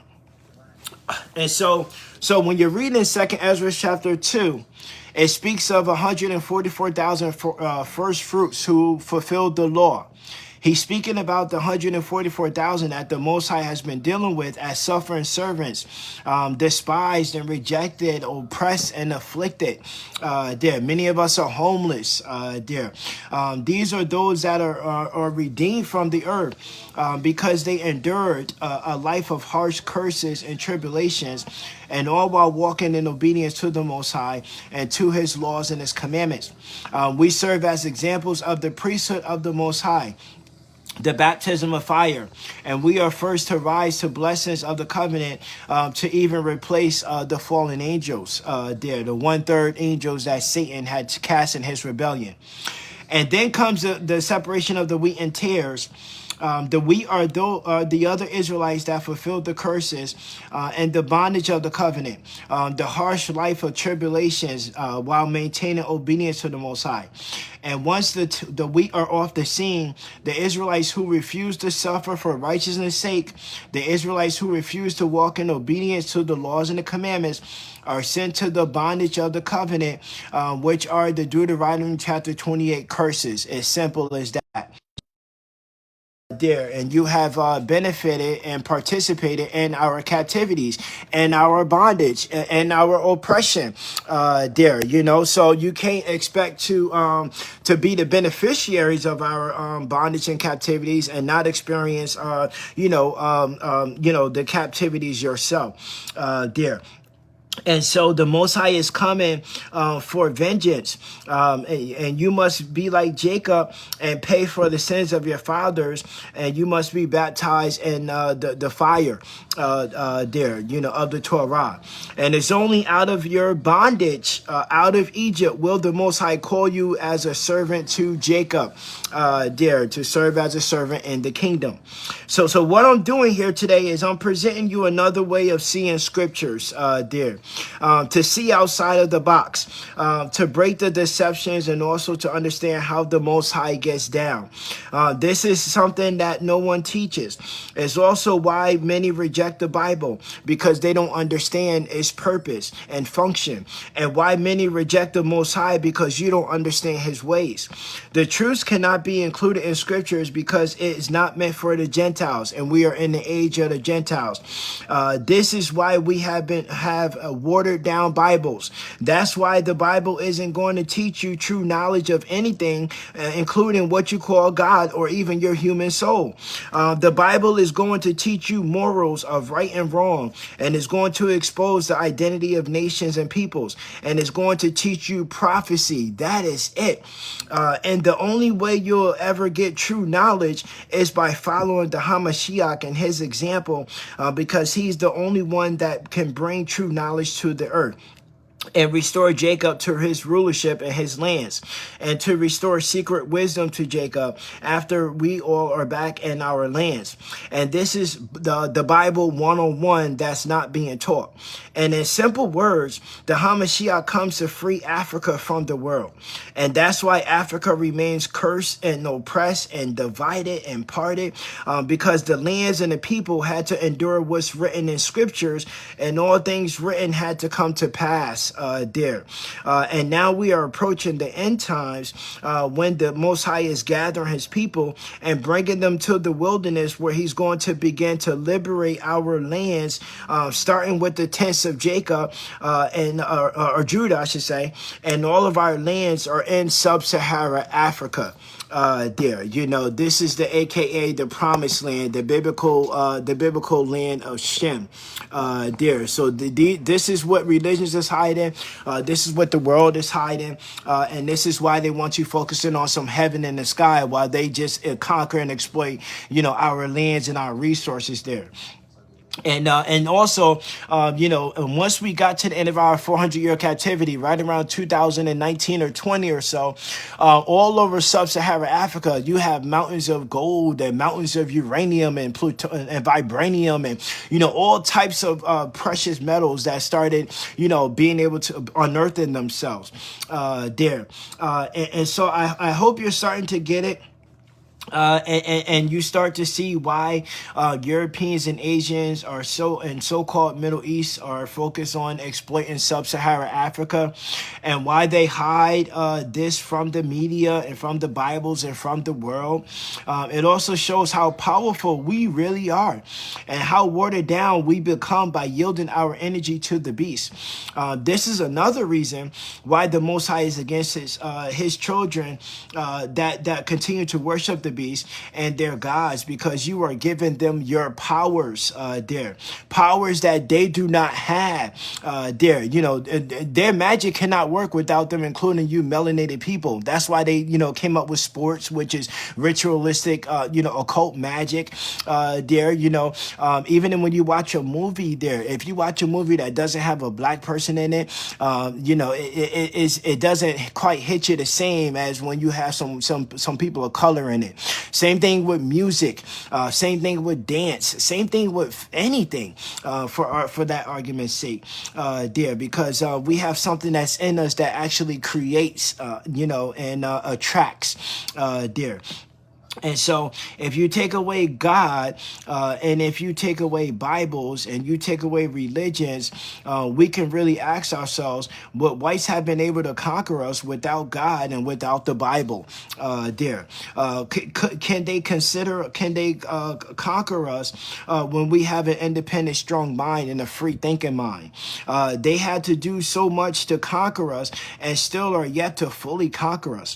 And that's why you must see greater is in you than anything that is within the world, which is why what profits a man or a woman to gain the whole world and lose your soul there, because these people control the banking industrial complex. They have no problem, buying you out there, and when the Bible tells you to know that you are God's, it's not talking to all humans there, and not all people that we think are human are really humans on the earth there. When the Bible tells you Jacob is a people that's above all peoples on the earth, that's a statement you must dig deeper into in order to tap into your greatness. Your greatness is not going to come by submitting to Rome there. I see a lot of people even submitting to, these non-melanated beings where, you want to bleach your skin and you want to, cut your hair and you want to, be, emulate them, and their thoughts and their actions nations there. Your greatness comes by being like the Hamashiach and following his living example. He never taught religions. He never authored any books. And so you have to start having eyes that see and ears that hear, that, the Bible is not about religion. It is about a priesthood. It is about a people. It is about prophecy. It is about restoration of sub-Sahara and all Africa. And the same people that killed the Hamashiach is alive today, and the same people that oppressed us and that's suppressing world knowledge. The same slave patrols are the same as the police today. The same missionaries and papal bulls and are the same behind the colonizing of your mind and our lands today. It is only when you follow the teachings of the Hamashiach that you could begin to see the light in this darkness. The problem is people reject the Hamashiach and they follow the teachings of Jesus Christ and Paul. Hamashiach was lynched and hung on a tree by Rome, the same they are doing to our people all over the world today. Yet they sell you Jesus Christ on the cross, the serpent wrapped around the tree of the knowledge of good and evil. And see, you thought that, they were talking about trees in the book of Genesis. They were talking about people that were in the Garden of Eden learning the secrets of the mysteries of the priesthood. So Adam decided to follow into Satan and his host because the Most High revealed to Adam in the lost books of Adam and Eve that Adam was to be in bondage to Satan for 5,500 years until the Hamashiach came to establish the Most High kingdom on the earth. And if you look at these Edomites and these Gentiles today, they all go back and date back to ancient Babylon. All the kingdoms that ruled over us, these are all children of Babylon at the end of the day. And so Jacob was to be a blessing to the nations until the Hamashiach came. And if you study on every continent, there is history of Jacob originating civilizations. And we're a light to the Gentiles all over Africa, Asia, Europe, Australia, North and South America, India. And our final captivities after the fall of Jerusalem, we spread civilizations all over Africa until the beginnings of the Islamic and transatlantic slave trades, where we would arrive to America by slavery by ships, Judah, to join the Israelites who were already in America, building up America So America was built off the back of black folks, of the Israelites The same way Egypt, if you read the book of Jasher, how we built the city of Ramses and how we built the pyramids and of such And so long before modern Europeans came to America, after they conquered us all over Europe, and then they whitewashed Europe history And this is history they're not teaching in religions and churches. Because then you'll see how dark and evil and how much genocide has been done against our people all over the earth, and how much theft of lands, and even America was stolen from us, even though the scriptures say America is not the promised land But there's what they also won't teach you. During the age of Aquarius, we will experience a pole shift on the earth that will make most of the modern Western world uninhabitable. Give me a second. My battery is dying again. Okay, thanks for tuning in again this video. Make sure you study all the videos on my timeline. Tell your friends and family that rely. Share and repost these posts, and make sure you study this information often. There's a lot presented in these videos. So what's being hidden from the world is that there's a guy called Charles Hapgood. Earth shifting crust there. It said that we're going to be having a pole shift, which is going to basically render render most of the earth uninhabitable. And this is why the shift goes to Africa, because Africa will be the only continent to survive what's coming to the earth. Which is also why the millennial kingdom will come from sub-Sahara Africa, as much of the earth will be in an ice age and going through major destructions and cataclysms and floods and so on and so forth. And so what religions sought to do is sell you a heaven after death and a heaven in the sky, because they want to distract you while they conquer sub-Sahara Africa, your heaven on earth, for themselves and the rich natural resources, while they seek to stop you from mating with your own kind, this is what the hidden agenda behind all this, interracial presentations on TV and the media and sports and so on and forth. So they don't want you mating with your own kind and reproducing after yourself, and they force you into interracial relationships and interracial children, because they seek to whitewash our blackness through eugenics and create a lighter version of the black race, just as they did in ancient Egypt. This is what they clone Tyrone is all about. And you see, the enemy is playing chess and not checkers, but you don't take the time to learn chess, And this is how they've been conquering us and hiding truths in books, because you don't read enough. We don't study enough. We don't challenge things and think outside of the box, and we don't support others like people like myself that are putting truth out there and suffering for the truth we put out there. We don't support our real leaders. We don't go against the norm. We're too busy trying to look good and feel good that we don't realize that we're being conquered and oppressed, because we're busy chasing money and buying and changing and chasing gods.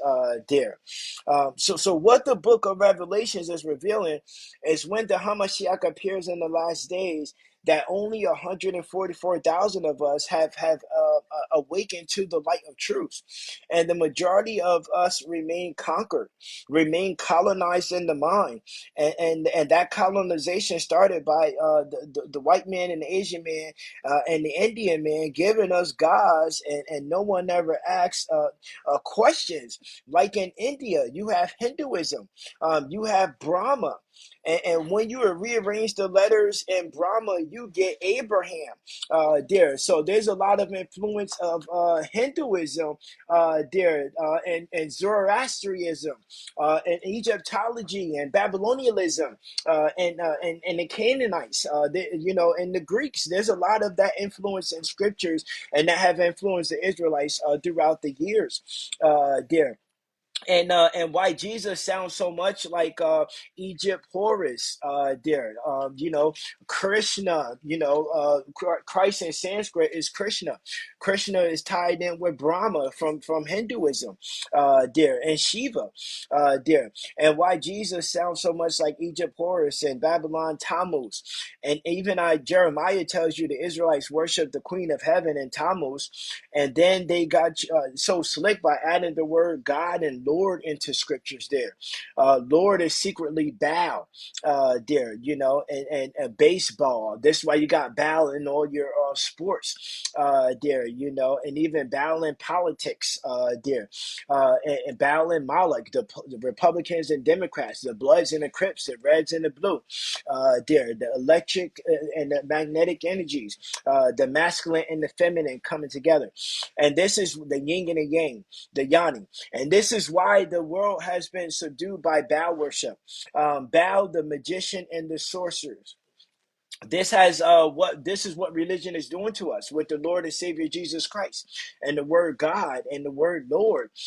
Your pastor is secretly a witch and a Masonic warlock.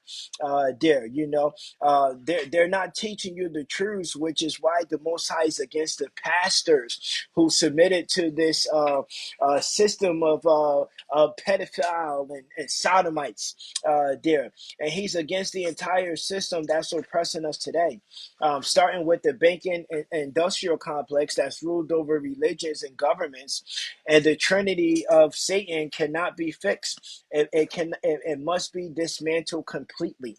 And when you begin to see the light, the parable of the sower teaches us that when Satan attacks you the most is when you start coming into the light of truth. You must always realize the oppressor and the oppressor cannot have the same gods. So the fact our enemies are calling on Yahweh, Jesus, Allah, Osiris, Horus, Isis, etc., these gods will never save us. And until we wake up and give the enemy back all their gods, you'll never be free, because freedom starts in the mind. There, free your mind by opening up your eyes to the truths that shall set us free, regardless how much the flesh has to suffer for standing on those very same truths. There, and once you remove God out of the Bible, you'll accept scriptures for what they are and not fall victim to the doctrines of man, whose sole purpose is to oppress and control your mind and body and soul. And if you study how we were conquered, it all began by the white man and the Asian man using God and so-called holy scriptures, this and Bibles. This is when you must open your eyes and challenge those same so-called holy books to see them for what they are, because truth will always be hidden and it will always be revealed to the wise and the seekers there. So we're living in days and times when you must stop trying to feel good and look good. That's what religions and churches are selling. They're not teaching you the truth about who you are and where your inheritance and promises are going to be fulfilled. They're not teaching you heaven is in sub-Sahara Africa, as earth is the home of man, and no man escapes the firmament. We're trapped under a firmament that's inescapable. Yet they're telling you that they're going to go to Mars and so forth. So you can never trust your enemy to teach you truth. And what your enemy did was buy the souls of our brothers and sisters, and they use our own against us because our own is not willing. Which brings much oppression there. When you start standing on truth, you become an enemy to the world there. You become a direct enemy to the state there. So I want you to understand this, that from the concept of God, you have what's called a priest or a high priest. Their job is to set forth the framework and knowledge of that God, not a church, not a pope, not religious. So since the death of the Hamashiach, some 2,000 years later, we have not had a high priest. And so there's been no true knowledge of the Creator on the earth for the last 2,000 years while Rome has been ruling. This includes the Bible, the Torah, the Tanakh, the apocrypha books, all Hebrew scriptures. And this is one of the main purposes of the mission of the Hamashiach, is to establish the priesthood of the Most High on the earth here. And so we have here in Isaiah chapter 42, verses 1 through 8. Behold, my servant, whom I uphold, my elect, in whom my soul delighteth. I have put my spirit upon him. He shall bring forth judgment to the Gentiles, and he shall not cry, nor lift up, nor cause his voice to be heard in the street. A bruised reed shall he not break, and the smoking flax shall he not quench. He shall bring forth judgment unto truth. He shall not fall nor be discouraged till he have set judgment in the earth, and the owls shall wait for his law. There. Thus saith the Yahuwah, the Elohim, he that created the heavens and stretched them out, he that spread forth the earth, and that which cometh out of it, he that giveth breath unto the people upon it, and spirit to them that walk therein. I, the Yahuwah, have called thee in righteousness, and will hold thy hand, and will keep thee, and give thee for a covenant of the people, for a light of the Gentiles, to open the blind eyes, to bring out the prisoners from from the prison, and them that sit in darkness out of the prison house. You see how it's coming out of darkness into the light? I am the Yahuwah, that is my name, and my glory would I not give to another, neither my praise to graven images. Behold, the former things are come to pass, and new things do I declare. Before they spring forth, I tell you of them. This is why the Most High does nothing unless he tell his servants, the prophets first, who communicated through the scribes and the scriptures there. And so Isaiah chapter 2, verses 1 through 2, the word that Isaiah the son of Amos concerning Judah and Jerusalem, and it shall come to pass in the last days that the mountain of the Yahuwah's house shall be established in the top of the mountains, and shall be exalted above the hills, and all nations shall flow unto it. And many people shall go in and say, Come up, ye, let us go up to the mountain of the Yahuwah, to the house of Elohim of Jacob, and he will teach us of his ways, and we will walk in his paths. For out of Zion shall go forth the law and the word of the Yahuwah from Jerusalem. So if these religions and these religious institutions and the spiritual systems such as Masonry and Eastern Stars and Greek letter organizations, if they were teaching you true knowledge of the Creator, people will not be desperately needing to seek it in the end times. If it was found in religions, if it was found in the Bibles of today, and so this is the reason why there is order. All the truths of the higher truths had to be removed until we have completed our final captivity, and the second coming of the Hamashiach appeared to inherit these things, the heir that was to inherit these things for us. And so the covenant will be renewed with Jacob in the wilderness, and then Jacob will begin to establish himself in his lands and subdue the nations there.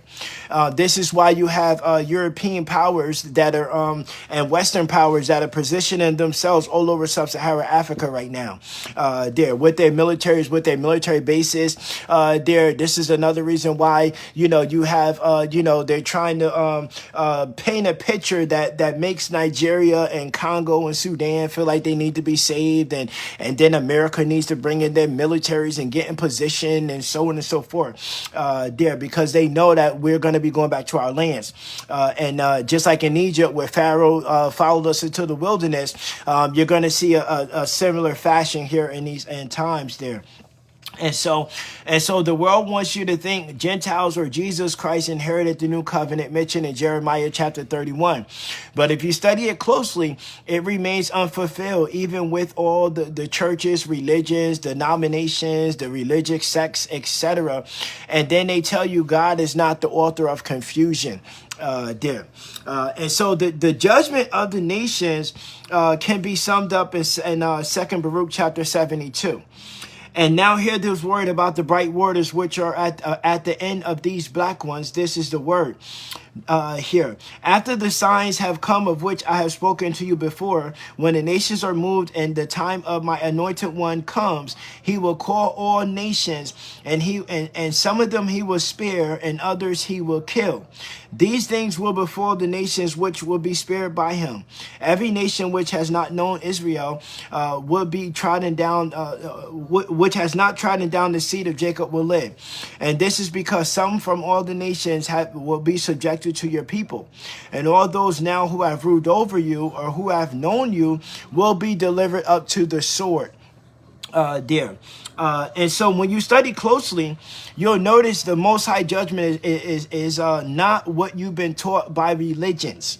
The Most High is going to give an eye for an eye and a tooth for a tooth, and people are going to pay for how they have treated his chosen seed and how they have treated and exploited his lands and there is a time and a season for everything under the sun And so the Jeremiah chapter 51 is telling us here how to really recognize the time that we're living in.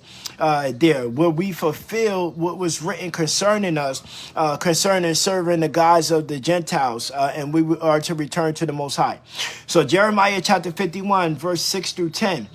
flee out the midst of Babylon, and deliver every man his soul. Be not cut off from in her iniquity, for this is the time of the Yahuwah's vengeance. He will render unto her a recompense.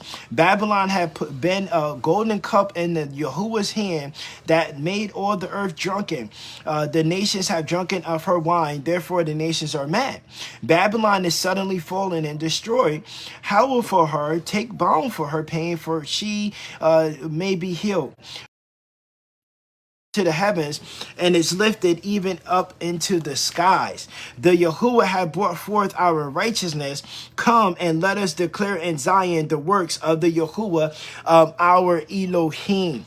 And so what we need to understand, and what we need to, there's a movie that you can watch called The Skulls. And it's talking about like secret societies and how secret societies get down. But what it also exposes is that how secret societies, how they run off of some sort of law, some sort of order. So the laws of the land is the Torah. The Most High planned the end from the beginning. He communicated it to his prophets.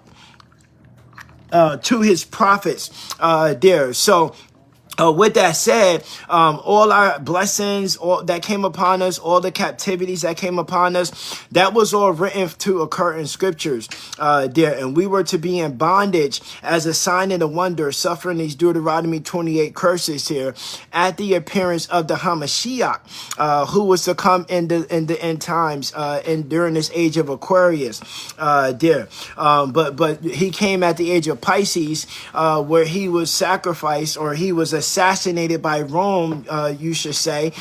So instead of saying he was sacrificed, we need to start saying that he was assassinated by Rome. Call it for what it is, for speaking the truth. Because Rome was creating religions. They were ruling. They went to destroy the temple system, and they started creating religions and started creating churches, and to replace the priesthood, with the system of praise and worship, and worshiping gods outside of yourself, and because the mysteries of the kingdom of heaven was not meant for the Gentiles, so during the age of the Gentiles, during the times of the Gentiles, this is why we have the Bibles that we have today, that are lacking true higher knowledge, and the main focus in scriptures is the moral teachings, because this is what the Gentiles needed during that time, because the Most High never dealt with them, and they were so uncivilized and so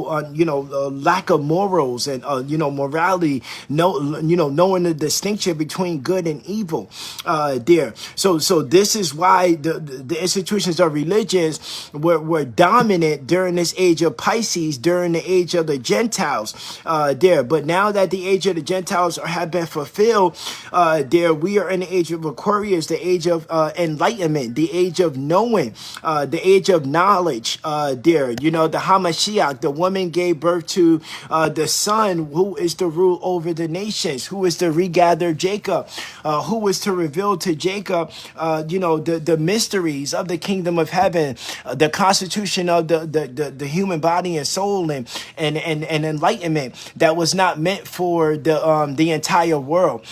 This is why the Hamashiach spoke in parables. This is why even a lot of my beginning books and a lot of my beginning videos, spoke in parables, because it wasn't meant for the Gentiles to know the truth, And this is why Jeremiah chapter 16 verse 19 said that the Gentiles have inherited lies and vanity, because the Most High sent forth a strong delusion, and he poured out these strong curses of deep sleep upon Jacob. So as long as Jacob was suffering the curses, that meant the whole entire world was cursed, for that argument's sake.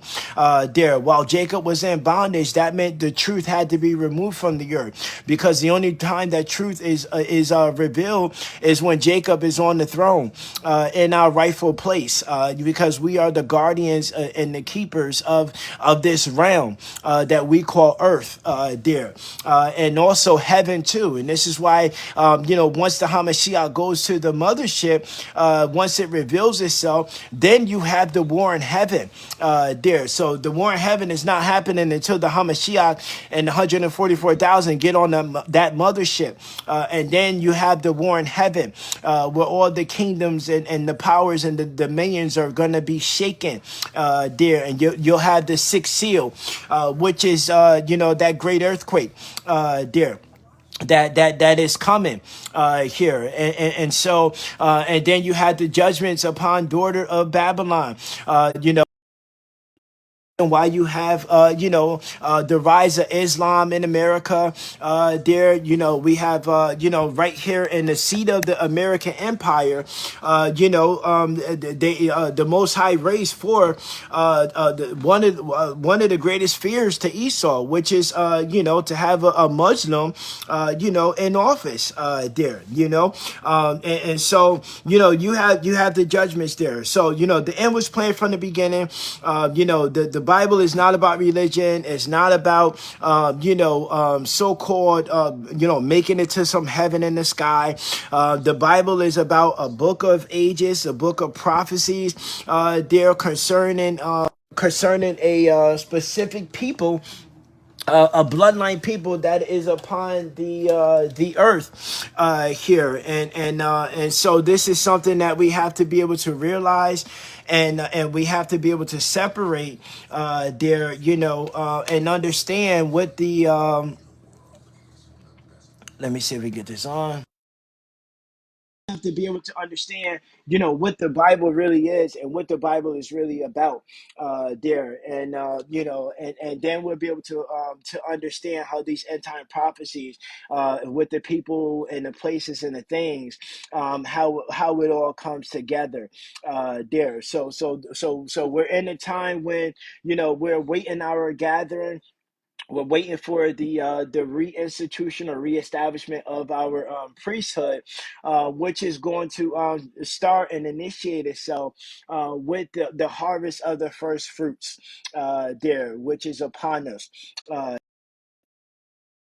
Also why when you think about a priesthood, you think about aka secret societies and so forth, that endure a lot of hazing and a lot of humiliation rituals and a lot of suffering there, a lot of secrecy there. So you could kind of see, if this helps you to understand the scriptures, you could kind of see that this is what the scriptures are about.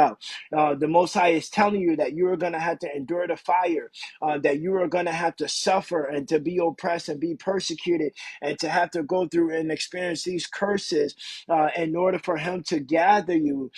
You're going to have to be in bondage, in the house of Egypt, spiritually and physically there, and that's how the Most High is gathering you out of Egypt. He called his son Israel there, out of bondage, out of the darkness. Can you see the light there? The book of going forth into the light. That's what they call the book of the dead there, but they got you saying it's the book of dead there. So this is what it's about.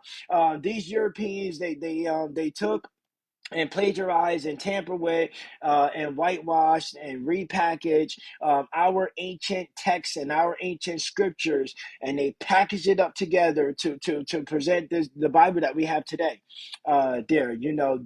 That's what you can literally sum up the Bible to be. And if you read the Bible on the surface, it's going to lead you to the gods of the Gentiles there. It's going to lead you to religions there.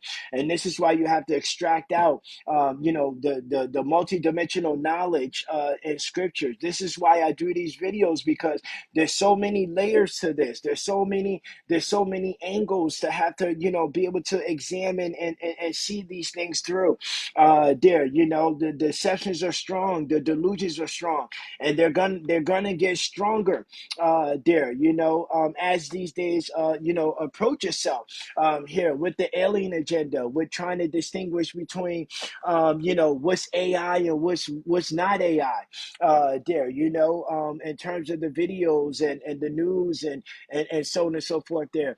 Project Bluebeam and Now, even with the manipulation of goods and services, and so on and so forth, there, oppression is going to increase itself, and as we awaken ourselves and as we begin to be gathered, the beast system is rising. So this is the time where you have to be studying and staying in the Word, and you have to be able to understand the assignment in the Word that's meant over your life there. So you have to know what the Bible is and what the Bible is not, and why the Bible is written a certain way.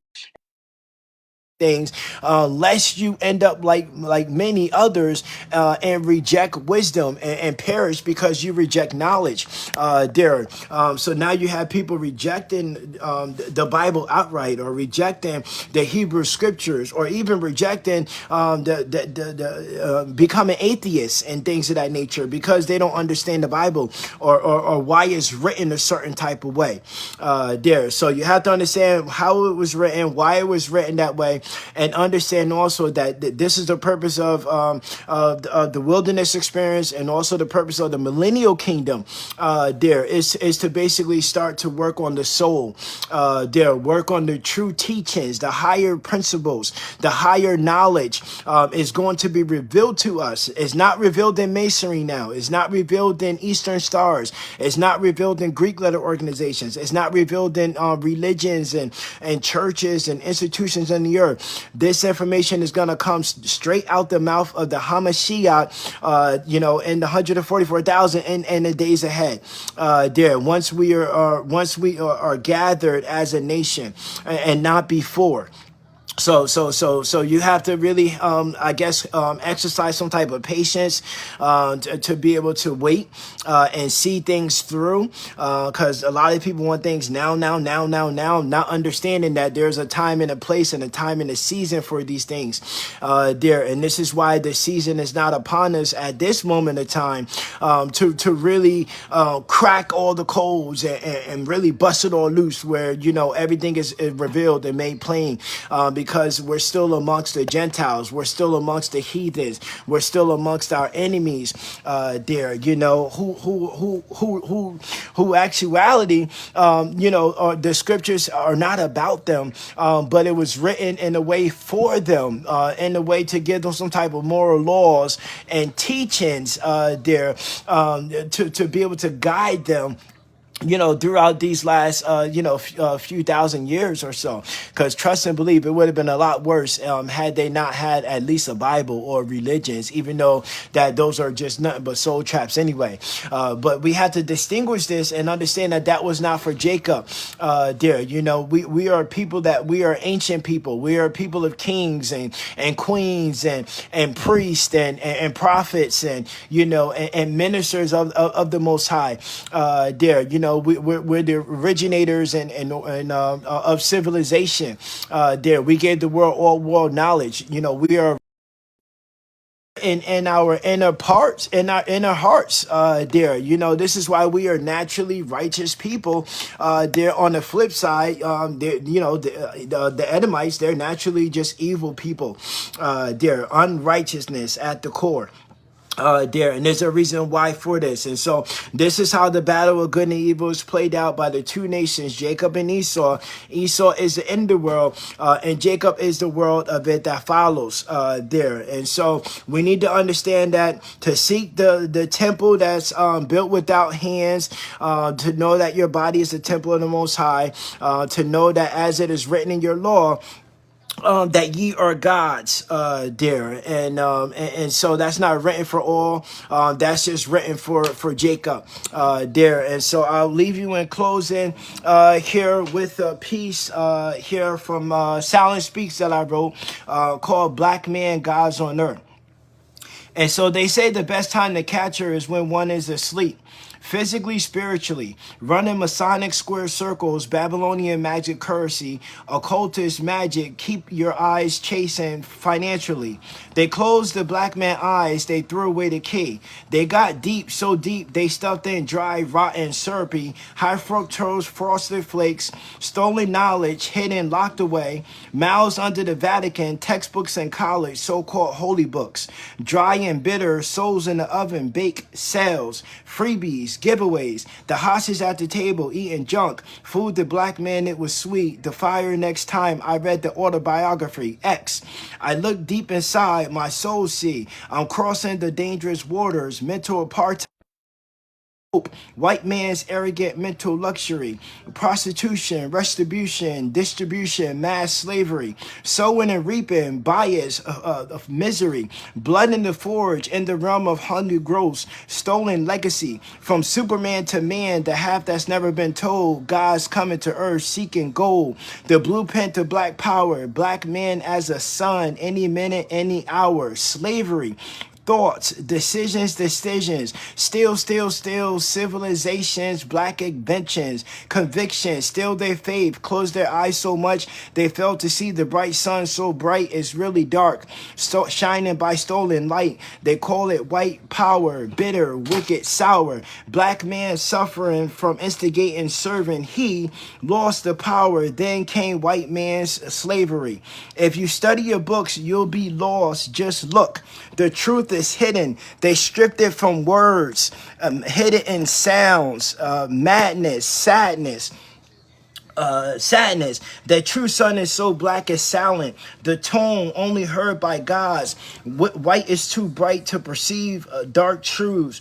Took black sun power, made you think that you were nothing but servitude, to explore mother's belly, stealing goods, running to the telly, late night pimping the holy word, stealing souls with sword, painful, pointy, dark truths. Black man was here before the white man passed the Jews. Kool-Aid, raid into our village and raid, stealing fathers, brothers, men, raping women, children, committing deadly sin, killing God's holy children of love.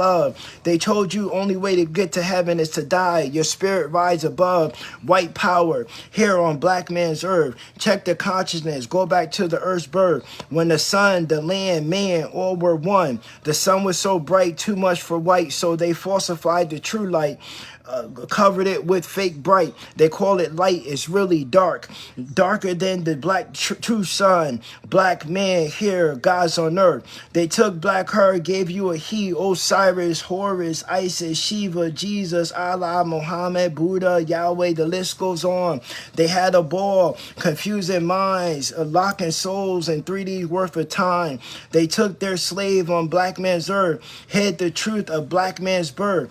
Check the origins of every God. The truth is really dark chocolate. One with heaven and earth. Gave humanity everything that was and is and will be. Wake up from deep sleep. Remember, reclaim your identity. No matter how much they whitewash imposters, they'll never fully claim nor conquer black man, gods here on earth. So I want to thank you all here for tuning in here to this video here today.